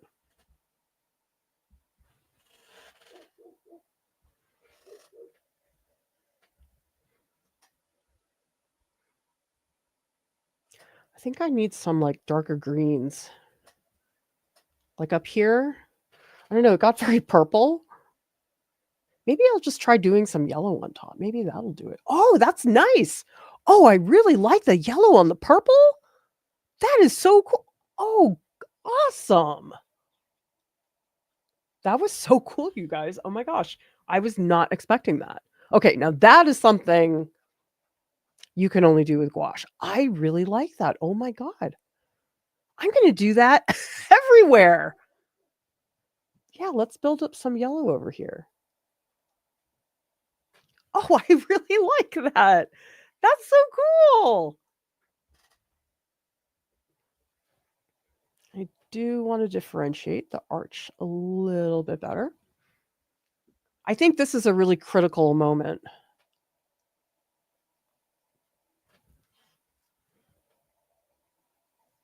You know, it's really terrible, you guys. I know a lot of people like Impressionism.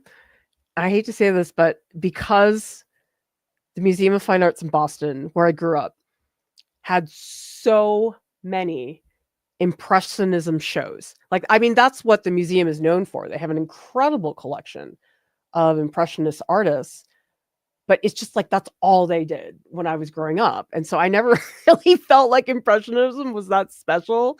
I know that's really mean, but it's like that's how I grew up, and it just feels ordinary to me for that reason.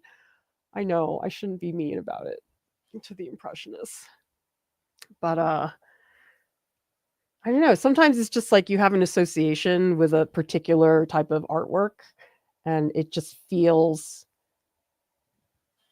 not that exciting because you have not had a lot of exposure to it. There is definitely something about being overexposed to the point where it's actually detriment for the artist, and it doesn't have a lot to do with if they're a good artist or not. I think there are a ton of artists who are oversaturated, and so we're less likely to be excited about them for that reason. You guys, I love the yellow. Oh my gosh, the yellow on top of the bright colors. It's so good. Oh my gosh, I'm just going to keep glazing yellow on top. That's amazing. Isn't that cool, you guys? I'm like so happy about this. Okay, we need to get a little green. Maybe I'll try more yellow glazes.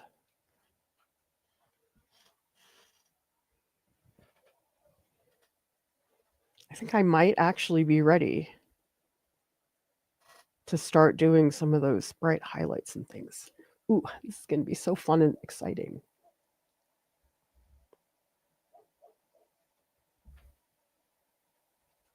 So right now I'm scrubbing in. There's a couple of these strokes that I think are a little bit too pronounced. So I'm trying to get them a little softer. Gosh, that is so easy to do with gouache. That's awesome. Okay, I think I'm becoming a fan. I think just that peacock, it was a little rough working on that. All right, let me get an image into the Discord and we will see what people are up to. And of course, I will do some close-ups.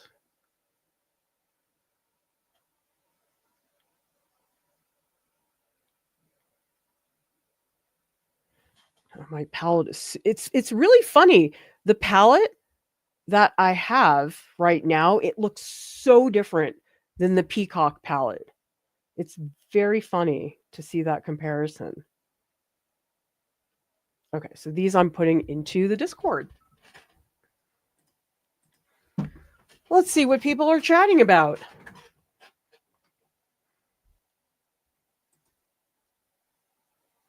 All right, Tali is aspiring. Jen, firmly in the hobbyist camp, still very early. NJ, early career professional, showing galleries, take commissions as more than half of my income. Well, I have never been able to do that. Amazing. Yuri's a hobbyist. Tracy, learner, hobbyist. Malia is a major and is a professional. Randy is an amateur. Butter is a beginner. Nora says, I'm not professional at all. I've been binge watching your critiques since I'm applying to a high school art program near me. Oh, well, I hope that's helpful for you because I was so immersed in art school critique culture that this sounds really silly in retrospect, but I never really realized how unique the critique process is and how few people have experience with that. And that's been a big part of the Discord, is us really using those critique channels to educate people about what the critique process is. I mean, at first glance, I think it oftentimes feels like it's just about post your work, get comments, and leave. But one of the reasons we have that guideline about leaving 3 comments per artwork is so that people have the experience of analyzing other work and trying to articulate what that's all about. And that's absolutely a learned skill. That is not something that people are born learning how to do. And I hope that people are able to experience that part of the critique channels, that it doesn't feel like it's just like, oh, it's what I get. And, oh, I just have to type these comments just to fulfill it. It's like a lot of people have told me, by typing those comments to other people, I feel like I have seen some of my work more clearly. And in an ideal situation, that's what you want critique to do.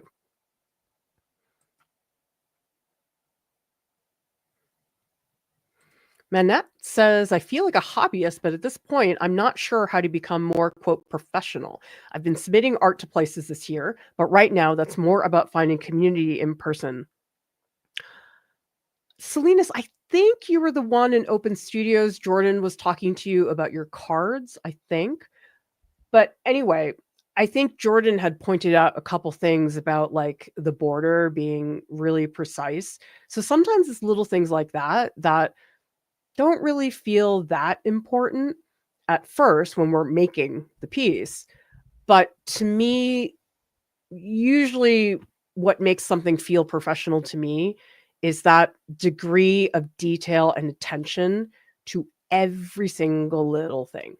And that means a little sliver of poorly cropped whatever is a problem. Like, to me, that's a difference between someone who is making the work for fun and somebody who's like, yes, I'm exhibiting this. I mean, if you look at professional work, look at the presentation of it.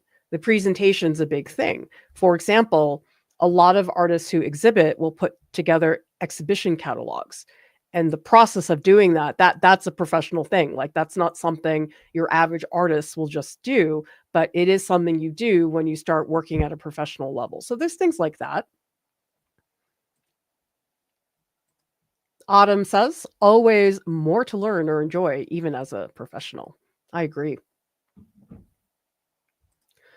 Val says, I feel like I'm an intermediate aspiring artist who wants to make professional looking work. Not sure if I want to get an actual professional position, if that makes sense. The only way to know is just try a bunch of things. Like, let's say, for example, you are interested in showing at galleries. Okay. And a good way to do that is a group show. They have lots of open calls and things like that, although that's another thing too. And we are doing a stream on that, actually. That is coming up, I think it's next week, but it's with me and Lauren, because there are some open calls that are not worth your time to do. But let's say you show in a juried piece and you get in and you go through the whole process. And if you don't like that process, that is probably not the best place for you, because there's not really a position as an artist. I suppose if you are teaching, there's a position, but a lot of this is like freelance and commission-based work. So it's not really a position. I also think part of it is the presentation of your credentials, like having a solid website that looks professional. If you're on Instagram, having one that is not me stuffing my face with peach pie, like, that's not very professional. So it's a lot of different things. And I'd love to hear from people. What do you guys think is the difference? Like, think about stuff you see where it's like a beginner or somebody's inspiring. Okay, think about that. And then think about the people who are professional and ask yourself, what is the difference between those two places? There's no hard, correct answer about where that line is drawn, because there's a lot of gray area in there. But I'd love to hear from people what that is. For me, it's that, like, such super anal retentive thing that professional artists have thought of that really matters. Because I was editing the photogravure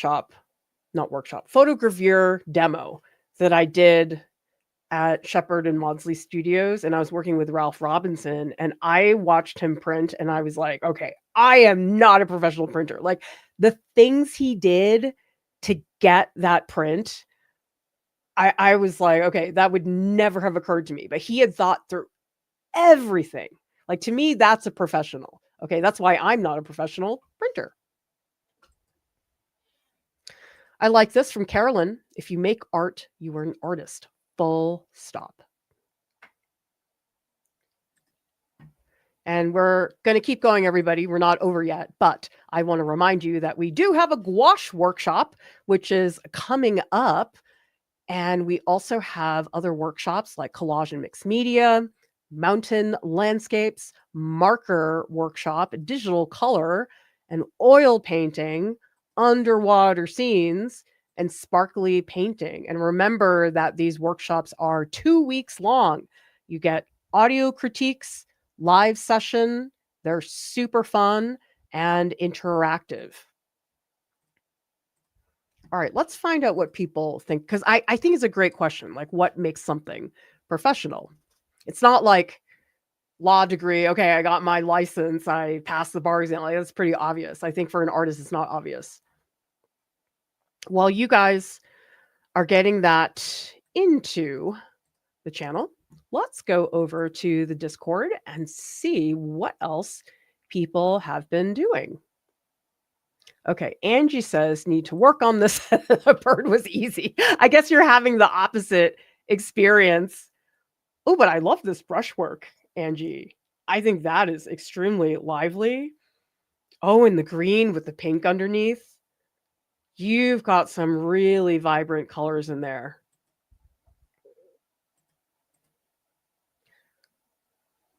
And Lisa says, first thin layer. Top third are cools, bottom 2/3 are warms. I'll blend in the next layer. Oh, these are fun. I like how this is like barely there. It's like super, super light. But then you have stuff like this where you can really see the motion of the brushwork. I love seeing the activity. Okay, so this is Jen. These were rough thumbnails I did last night with gouache, trying to put ideas together for an oil painting I am planning to do. Oh, I love this face. It's sketchy and not 100% polished, but I can already feel the structure of the face. And then I love these white glazes, how you let us see your brushwork. That's a great idea. A gouache painting as a study for an oil painting. Okay, so Butter says the ghost print was actually cool today. All the previous prints were pulled out with a baby wipe and my thumbnail. Okay. Oh, I just am so in love with those shapes, Butter. They're so playful. And Salinas, you are painting those cool underwater creatures. Oh, they're so weird. I like their plump bodies. Okay, Angie is going to finish tomorrow. Oh, I do really like the yellow up here. That's a nice area of value contrast. Oh, wow, Lisa, you made a lot of progress. Let me make sure I'm showing the most recent one. Okay, darkest I could mix with my primaries. See, I just love this. The orange underneath the purple. That is really, really fun to see. Okay, let's find out, everybody. What makes somebody a professional versus amateur or aspiring? Because it's a great question. People ask me about that quite a bit.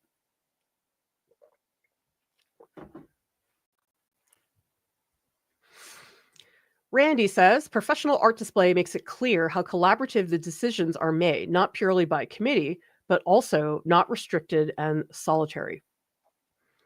Do you mean as in it's changed hands with different people? Because especially I had what was it, many years ago? Oh, they were installing the faculty show at the Davis Museum at Wellesley College. And it's true, if you exhibit, you end up talking to a lot of people. Like, it's not just like, okay, I'm doing my thing. It's like you have to collaborate with the museum installer. People were amazing. Like, they were so efficient. I could not believe how great they were.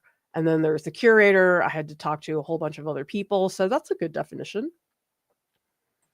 Marianne says, I personally feel if art is professional and to be sold, it should be archival, created in a way that will last. Oh, absolutely. Yeah. You're not going to, well, I don't know. There's some contemporary art where storing it is really odd. For example, Sarah Z, installation artist, she had a piece at the Museum of Fine Arts in Boston. And I don't remember exactly, but I feel like I saw an interview where she talked about the instructions that were given, because it's in the collection of the museum, how that piece would get put together again, because I believe one part of the installation had a live plant in it, things like that.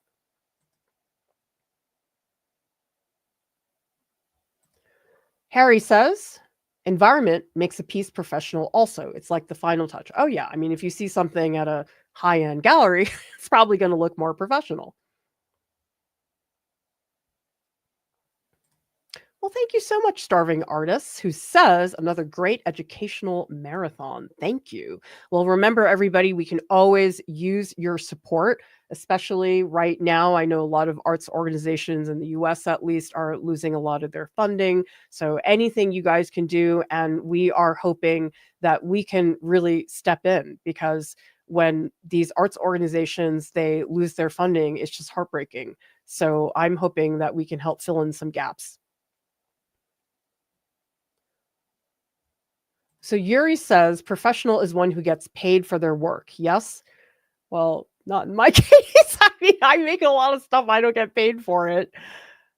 I mean, it does funnel everything we do eventually into a pitiful amount of revenue, but I don't know. I mean, I think for some people it feels like, oh, if I sell my work, then I'm professional. But I know people who sell their work who don't think they're professional, so it's just like very unclear.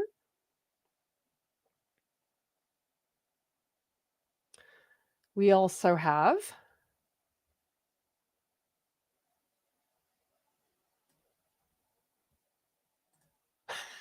Chad says, "Don't end your social media handle with a 69." That is good advice, even if you were born at 69. Nancy says, "I feel like if professional arting isn't meant for me, it'll find me. Striving for it, for me, spoils the journey and spoils the enjoyment of learning. I don't do perfectionism." I don't, but I think I'm lucky that I'm in a space where people don't value the perfectionism, like this very haphazard, raw stream that you guys are participating in. This is all about not being perfect. But again, it's in the context of an educational place to discuss these types of things. It's not the same thing as if I'm showing at a gallery and I have to get everything framed. That actually, that's the thing. If you've ever gone broke framing your work, I feel like that's a sign of being a professional, as somebody who has done that in the past.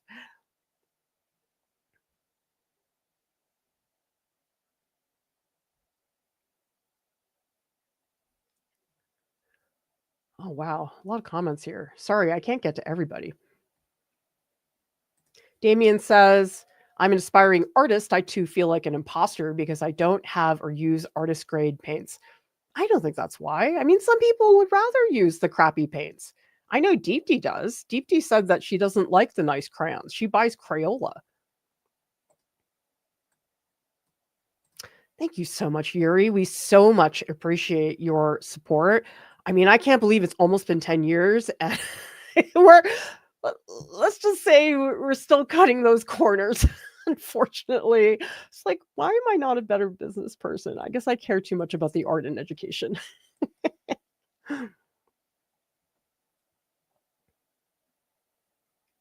Lisa says, "In general, professional means paid, while amateur means no money." Yeah, I think that's a really basic place to get started. But I guess it makes me wonder, and you guys tell me if you think this is the case. Do you think the whole professional, amateur, aspiring thing, do you think the only thing that matters is what's in your head, like what you consider to be professional? Because again, we're seeing everybody has different ways of doing that. But if at a certain point you just are like, yeah, I'm a professional. Because I did feel that way with teaching. Even when I started teaching and I was being paid for it, I didn't really feel like I was that professional. Like I really was not a very good teacher in the beginning. And I remember there was a moment where I felt like, oh, I have found my voice as a teacher. Maybe that's part of it. But again, that's like in my head because on the outside, I was being paid to teach.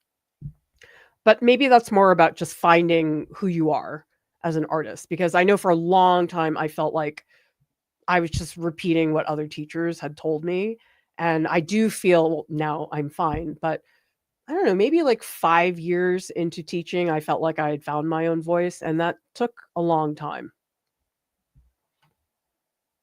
Okay. We're gonna get back into this.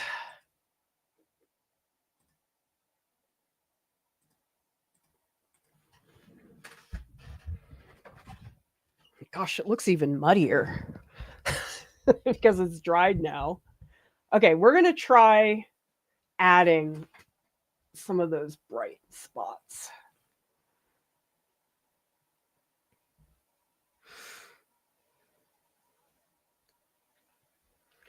I'm not going to add them all, but we're going to do quite a few of them.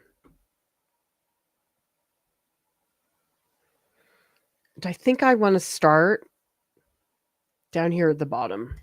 Okay, I'm going to clean my palette. And we're going to add some like really, really bright yellows. Let's see what happens. But so also here, Nancy says, I consider you to be a professional artist. And yet there are certain places where I don't feel I'm a professional. For example, illustration. That's something I've been looking at here and there. I've been too busy doing all this. But even though I have an illustration portfolio and I've written to art directors and things like that, I don't really feel like I'm a professional illustrator. I just haven't had the experience. I don't have the time. I need a clone to do that. But maybe I feel that way because I haven't like gotten a $10,000 illustration gig. Maybe that's part of it too. Who knows? Okay, so we're going to add some chunks of yellow. And actually, let me zoom in a little so you can really see up close what I'm going to do, because I'm going to work on that whole bottom area.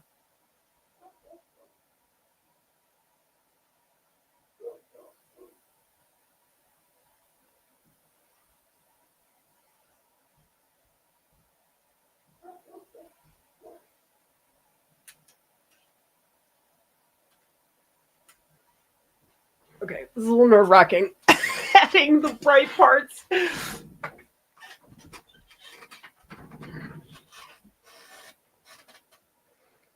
Well, I like seeing what you guys are all posting into the chat.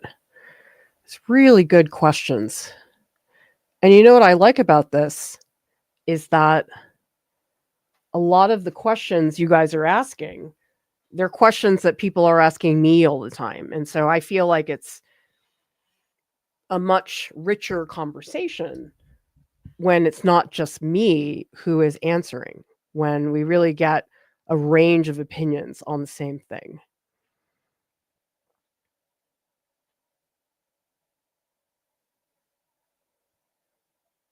What I'm going to try to do with the brush is to make shapes.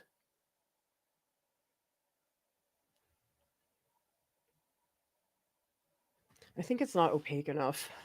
I need more. The white is not that thick. It's sort of runny, which I feel like it makes it harder for me to get a brighter color.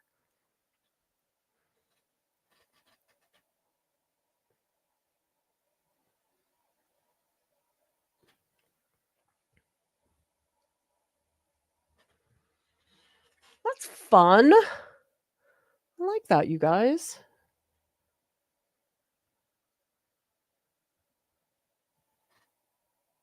But I have to be very deliberate about the brushwork, so they don't all look the same. I don't want that.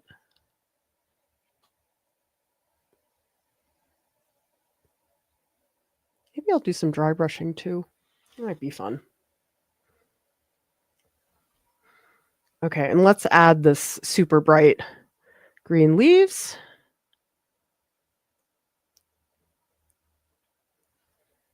There's this bit here.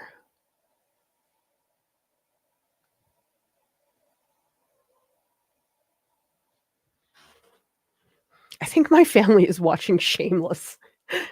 Did anybody watch Shameless? It's so crass. Like it's definitely like an acquired taste.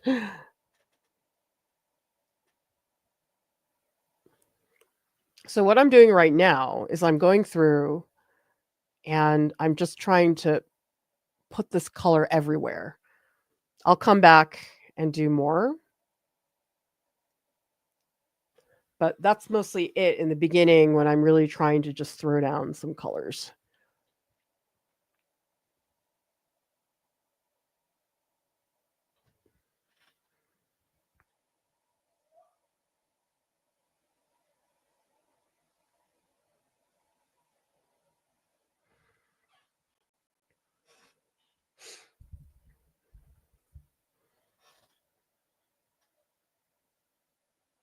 Okay, so now I'm mixing up one that's more yellow than what I had before.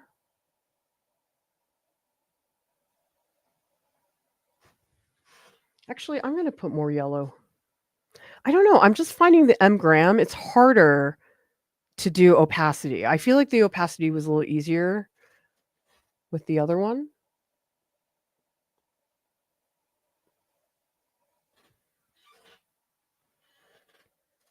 Also, this is so much smaller than I would typically paint, and I think that's throwing me off a little bit.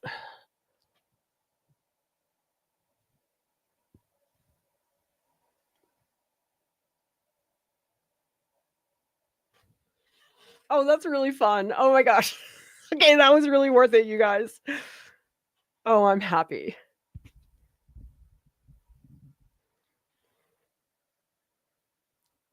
Yeah, so one of my kids is like really obsessed with Shameless. I think watched the whole thing, which is like what, 11 seasons, watched it in like less than a month. And now is insisting that the rest of us watch it as well.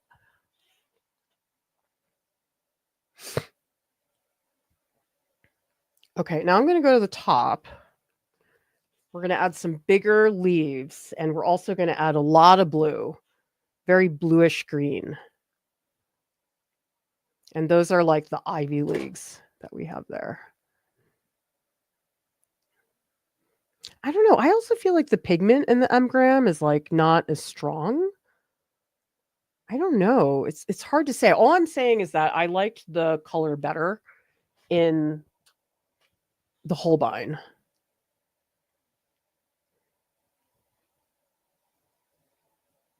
Now this is the spot where I'm like, oh, I don't want to paint every leaf. Kind of have to pick some. But the main thing I'm seeing is that they're a lot bigger at the top. So these strokes will be larger and layered on top of each other. So right now, the ones I'm putting down,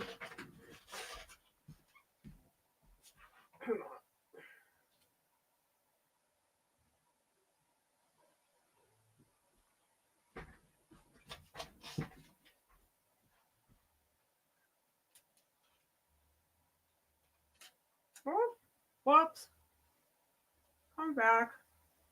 There it goes. I love the conversation you guys are all having. It's great. Because none of this is subjective. It's all, I mean, none of this is set in stone. It's all subjective. And I really think the only way we can learn to understand it all is to talk to other people about it. That's when I think we really get perspective on what's out there.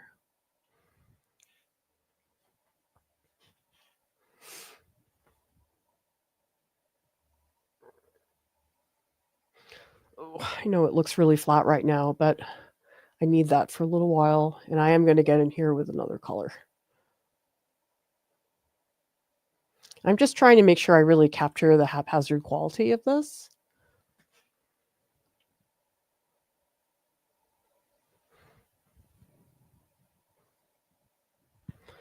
Yeah, I don't think I like the M-gram paints much, you guys. I think I like the Holbein better.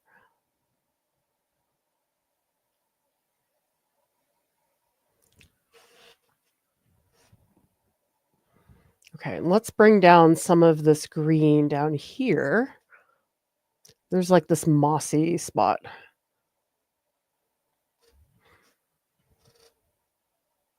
I think what I'll do is I'll put in some of these little strokes, and then I'll go in and do some blending.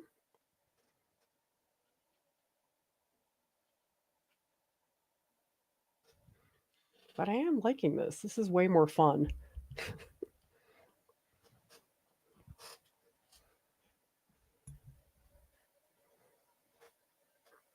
Okay, now up here at the top, there's like white flowers, and there's also some pink ones. So how about I mix up some of the pink ones? Get some of those in there, because that's a pretty dramatic color change, which wasn't there before.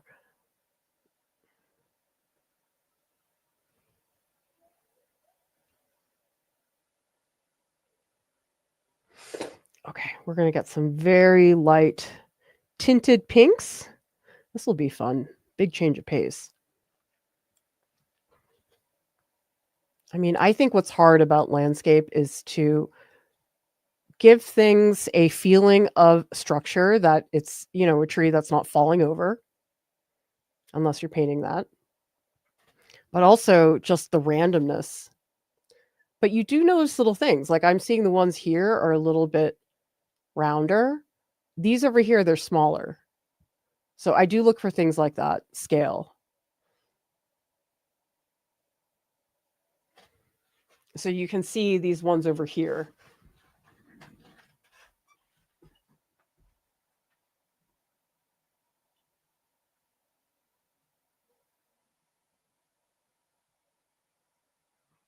Okay, we'll work on all those pink parts.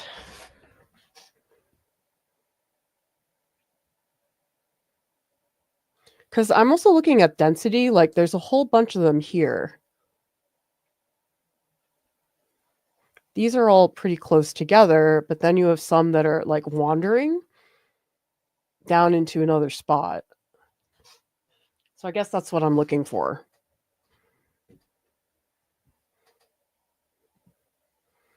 There's a big cluster in this one spot. Some plump ones up here. Oh yeah, that's fun. Oh my God, that's really satisfying, you guys. See, this is what's worth holding off for. That moment where you can just throw things in. Okay, now let's do some of the white flowers. And these, I think I'm going to have them... Should I have them lean blue? Maybe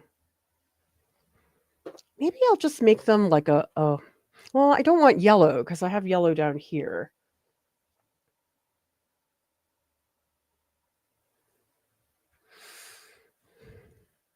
Let me try some white with a little bit of yellow, and if I hate it, I can do something else.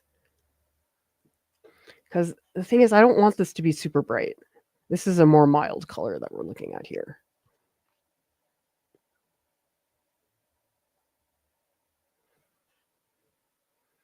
I don't like that. I'm going to make... Actually, I might just try straight white. Let me just see. I don't usually like to use straight white, but there are circumstances where it makes more sense. Like there's so much up here. It's almost like... Oh, my brush is kind of nasty. I think I got to switch brushes. I have another brush that I like better. Yeah, this one. This is my angler brush.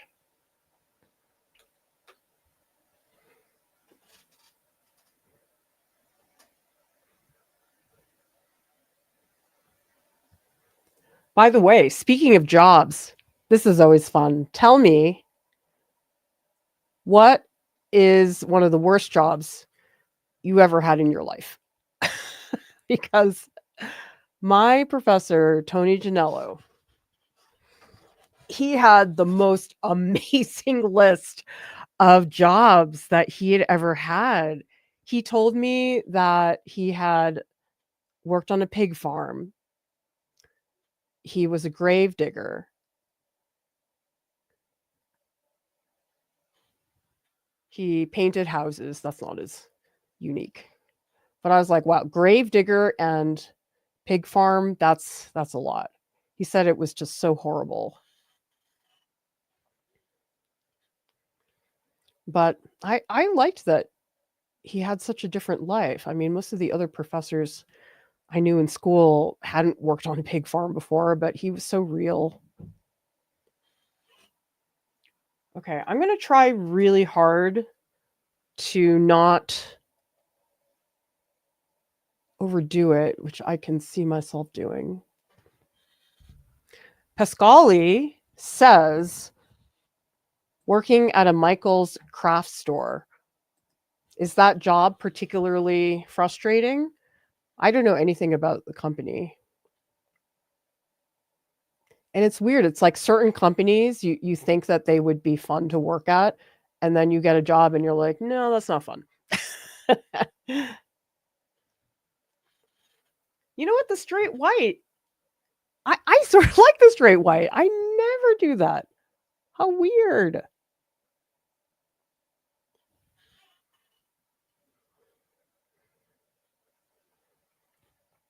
I think the worst job I had was, well, I did a lot of really boring jobs. Like I would file stuff for my dad into file cabinets. Oh my God, that was so boring. Or I'd make like boxes.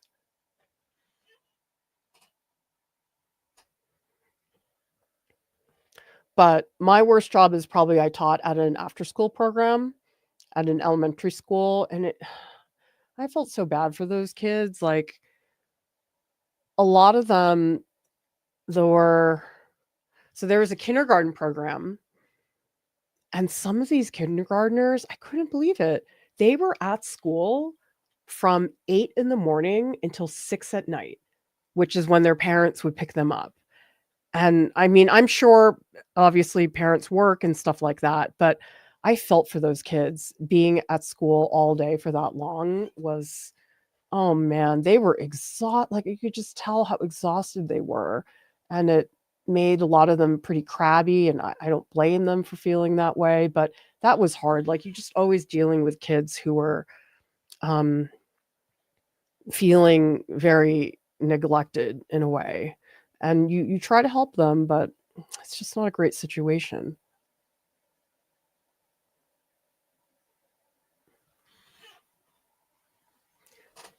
You guys, I'm so proud that this is so low value. Like I never do that. Like this has so much more color than I usually do. Oh, I'm proud of myself.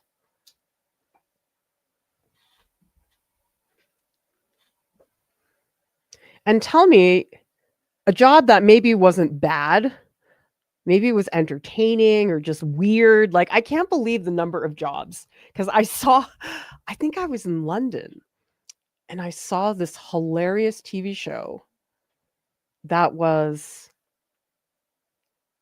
called something like Worst Jobs in Britain. And there was one woman, I think her job was to like sort guts from animals. And the one that I thought made the least sense of all actually was this woman had to sit in front of all these fish and they were all swimming across all the time and she had to count them. I'm like, on what universe do we need to make somebody sit there and count fish? Like that just seemed so nutty to me that was a job.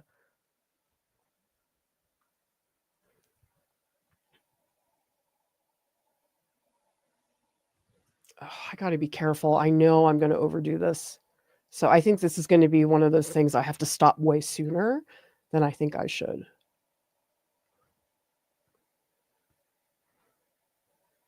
I'm going to do that. You guys, hold me to it. I'm going to stop sooner than I think I should. I'm really going to do it.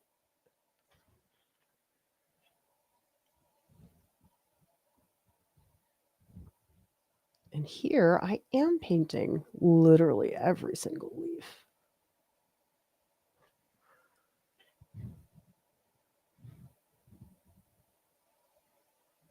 Oh, I can't believe I'm doing that. You guys, I never do that. That's actually really cute. Let me zoom out.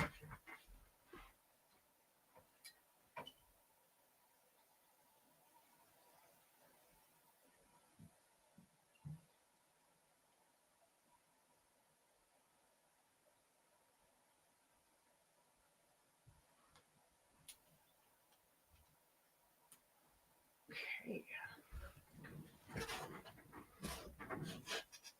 Gonna really try not to overwork it.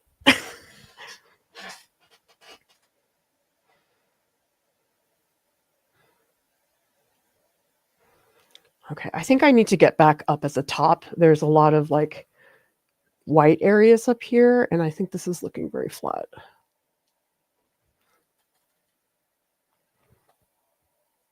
Maybe I'll try that like yellow glaze that I was like so excited about before.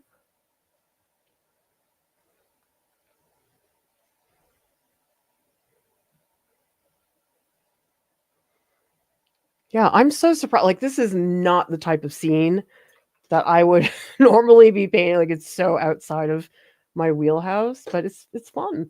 I didn't see why people paint stuff like this.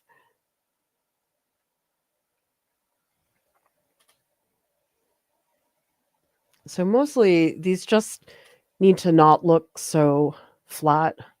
So I'm just going to go in and add some more variation, different types of green.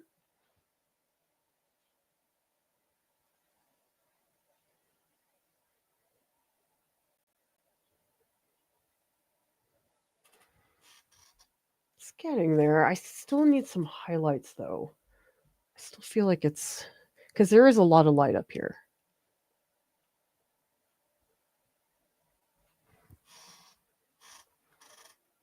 That's fun. Oh my gosh, I'm having so much fun, everybody.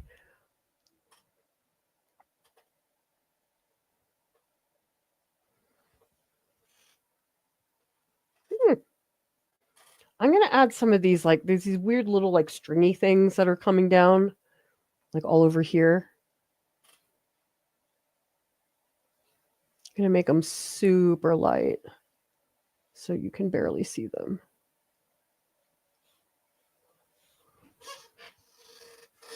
Yeah, I totally feel like I'm doing a pre-Raphael light painting right now.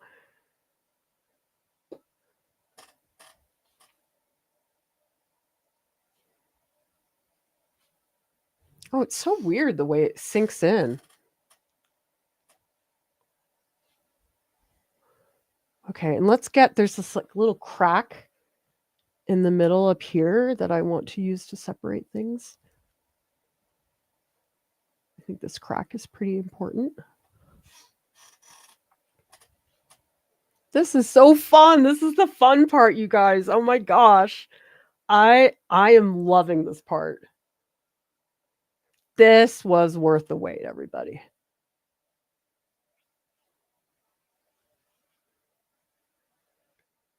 Trying to get some more texture up here.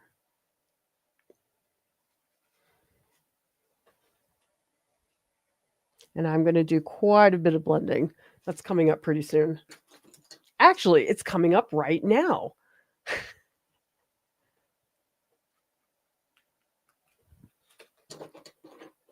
Let's get a wet brush and do some blending.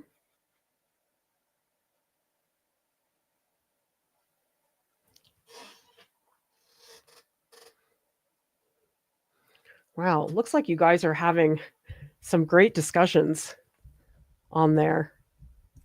That's the other thing, is in our community, there are people from every single profession. And I've learned so much about the world because people are like, "Oh, well, I was a civil engineer," or like whatever. And like, what art class am I going to get that in?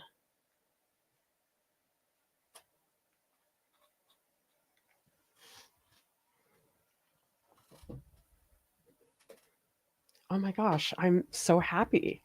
You guys, this is like really cool.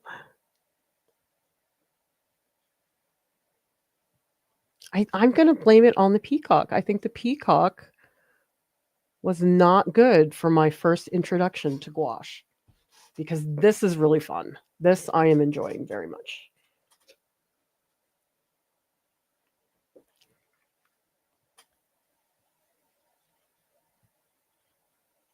So I'm doing some glazing right now, trying to bring some of these things together so they don't look like they're just like painted right on top. Looks pretty flat if I don't do that. Oh, and maybe up here I should add some like dark blues because I feel like that purple is not great yet. Yeah, let's add some like, well, maybe I'll even add some black. Okay, let's just add some black. I guess now I have a reason to use black.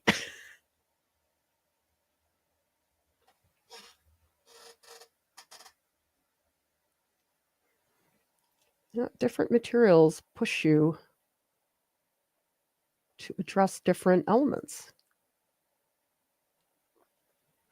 That's one of my primary reasons for doing a different material. It's like you start to realize certain things are just better done with particular media, and it's fun when you get to explore that.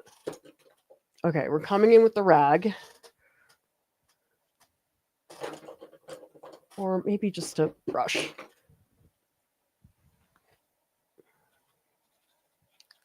So some scrubbing, some blending.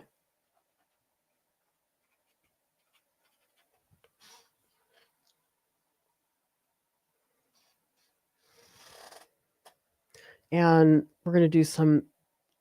I love that. You guys, the yellow glaze is so good. Why is that? The yellow glaze is like miraculous. It just like takes care of everything.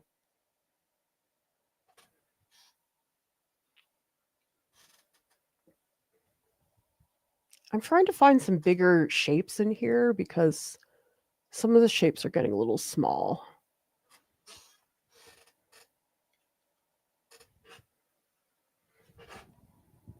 But see, I know that's going to dry a little bit lighter, right?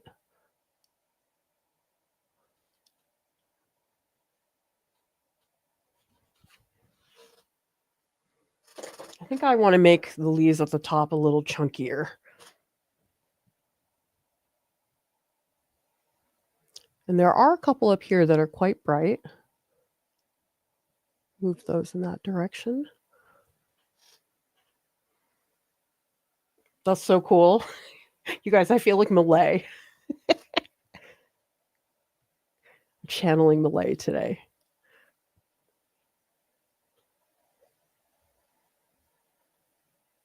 I like these little stringy things. Those are really fun to draw. It is kind of nice the way things sink in because they darken as you go. Okay, I do want to add some lighter passages over here. I feel like the texture is not quite there. So let's just do like a glaze.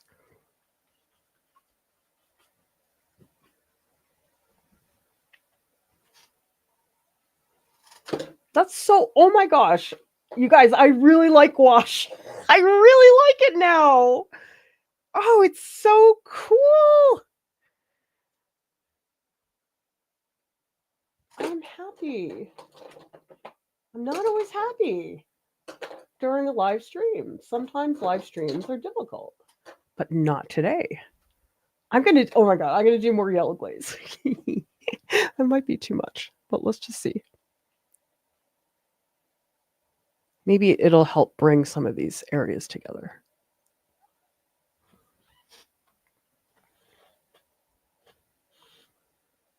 I don't want to get too crazy in terms of value because I know that is my thing and I will get in trouble if I do too much of that.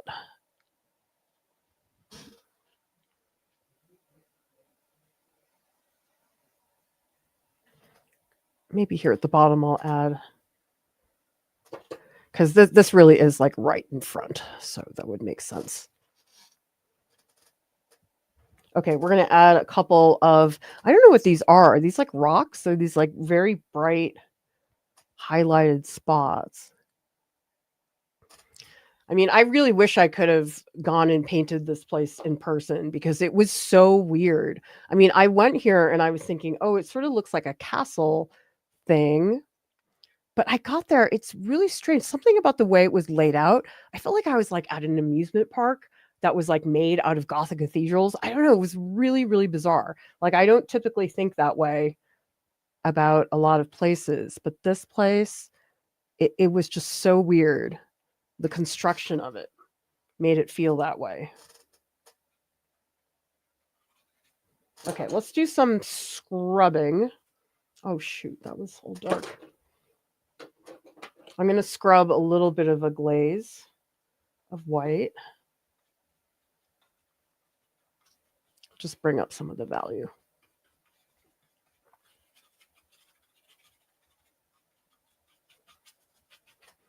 Oh my gosh, I'm so happy, you guys.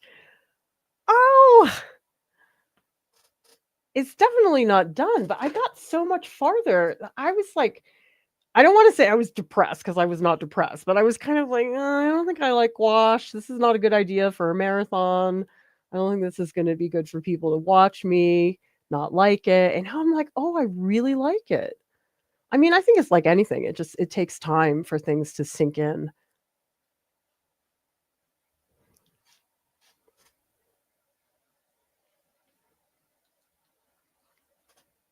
Okay, let's get a little more green down here at the bottom. I definitely was missing quite a bit of that over here. And there's also this big crack. Let's put in the big crack. That I can actually make quite dark. And the crack starts here. So we're going to insinuate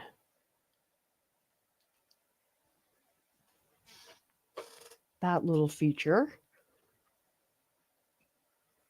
And maybe a little more contrast with some more green, because this area is missing a lot of that green.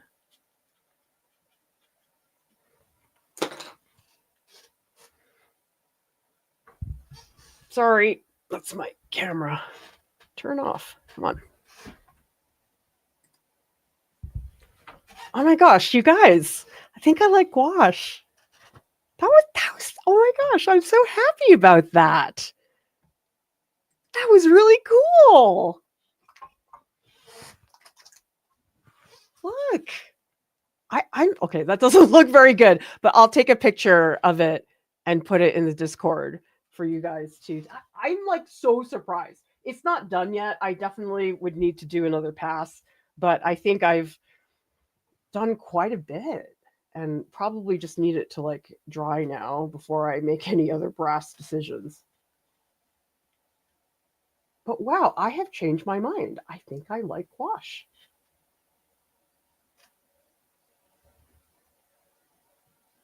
Okay, I'll get these into Discord so people can take a look at that. Yeah, I think today I did better with the colors. I don't know, that blue of the peacock was just so blue. Oh, maybe Discord doesn't like all my pictures. Try it again in a little bit. Yeah, the piece is small. I mean, this isn't really something that I would like to paint big. I mean, let's see how big it is. I think it's a little bit bigger than the peacock. Okay, so we've got, okay, so that's the peacock, and this is the scene. Two very, very different types of images. I get to paint carrots tomorrow. I think that's going to be cute because these are like rainbow carrots. They're like purple. They're like so pretty. Manetta's asking, is custom framing worth it? Thinking of getting my harpy painting pro-framed if it's accepted to the gallery. I know it's expensive, but I want it to look professional, and it's a weird size because the nest is coming off the page, so I find it a little intimidating to frame myself. Oh, I think it's really hard to frame yourself. I know a lot of people will tell you, you can just do it yourself. It's really hard. And you know what? The professional framer people are so freaking good at it. If you can afford it, I would. It's the first time I saw my work custom framed, I couldn't believe it was my work. Like, it looks so different to me. It's great if you have the opportunity to do that.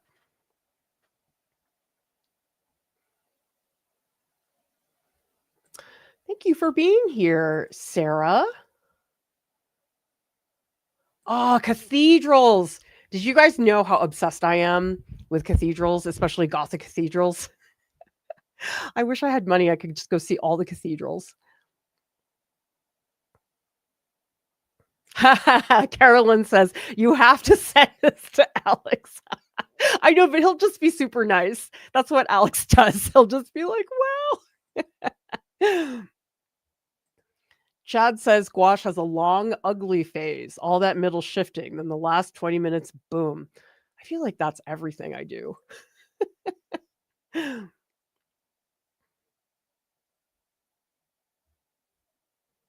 you guys. Yeah, a lot of people in Discord. Actually, let's take a look at the Discord and see what people are doing in there. All of you guys are so productive. A lot of people have been telling me that they find the marathons gets them to be accountable and productive because it's like a particular time period. Ha! Lisa says I might like my paper towel better than the peas. Oh, I do. I do really like the paper towel. Look at all the strokes. That's really fun. Although this has very juicy colors, Lisa. That's hilarious. And oh, Butter says I like this one better than yesterday's, though it's not photographing well. It looks figurative. Like, doesn't this look like an arm to people? It's got so much mass, Butter. Really exciting to see the progression of that. Okay, we always have cat pictures. Anywhere we can possibly do that. Okay, Salinas did the first layer down. And let me come and take a look at some of the other things people are talking about. My feeling right now, the way I paint, I feel like M. Graham would be better at the beginning and Holbein would be better at the end. But if I had to pick between the two, I think I would pick Holbein. Actually, okay, so I know you can use Dorland's wax to seal a gouache painting, but can you use cold wax that they make for oil painting, or is that bad? Because that would be... Hang on a second. Let me go get it because I totally cannot remember. And you guys can think about registering for a workshop. Work with me for 2 weeks. So this is the... Ow! Just like knocked my table. This is the cold wax medium that I had for the oil painting marathon. It's Gamblin. But maybe this isn't good because it's for oil. It says compatible with each other, maybe mixed together. I mean, Dorland's is a sure thing. It sounds like what people have been telling me.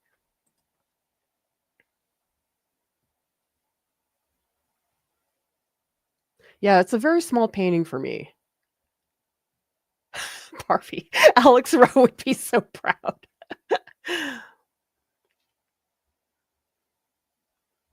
Randy says, is the canvas the same as the peacock? Nope. The peacock is a panel, which I gessoed, and the other one is cold pressed paper.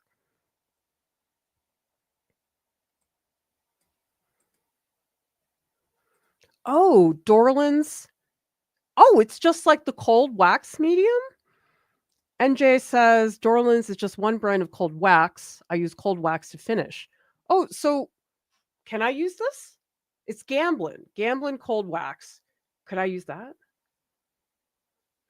What do? Just like buff it with a cloth or something? I would think that that's probably the way to go.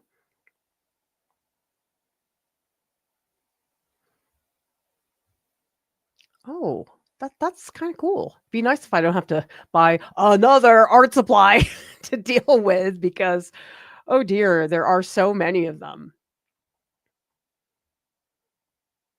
Check out Art Club, everybody. This is a small group in the Discord where you get discussion sessions with staff. You get critiques from me as audio recordings, open studio sessions, which is just like this, except you get to talk to me on voice, and there is no 3-1 critique rule. If you are not in our Discord, come hang out with us. It is so fun in there. Share your work, and I will be so happy to see you guys around. Everybody, thank you so much for watching. I'll see you tomorrow for day 3. Bye.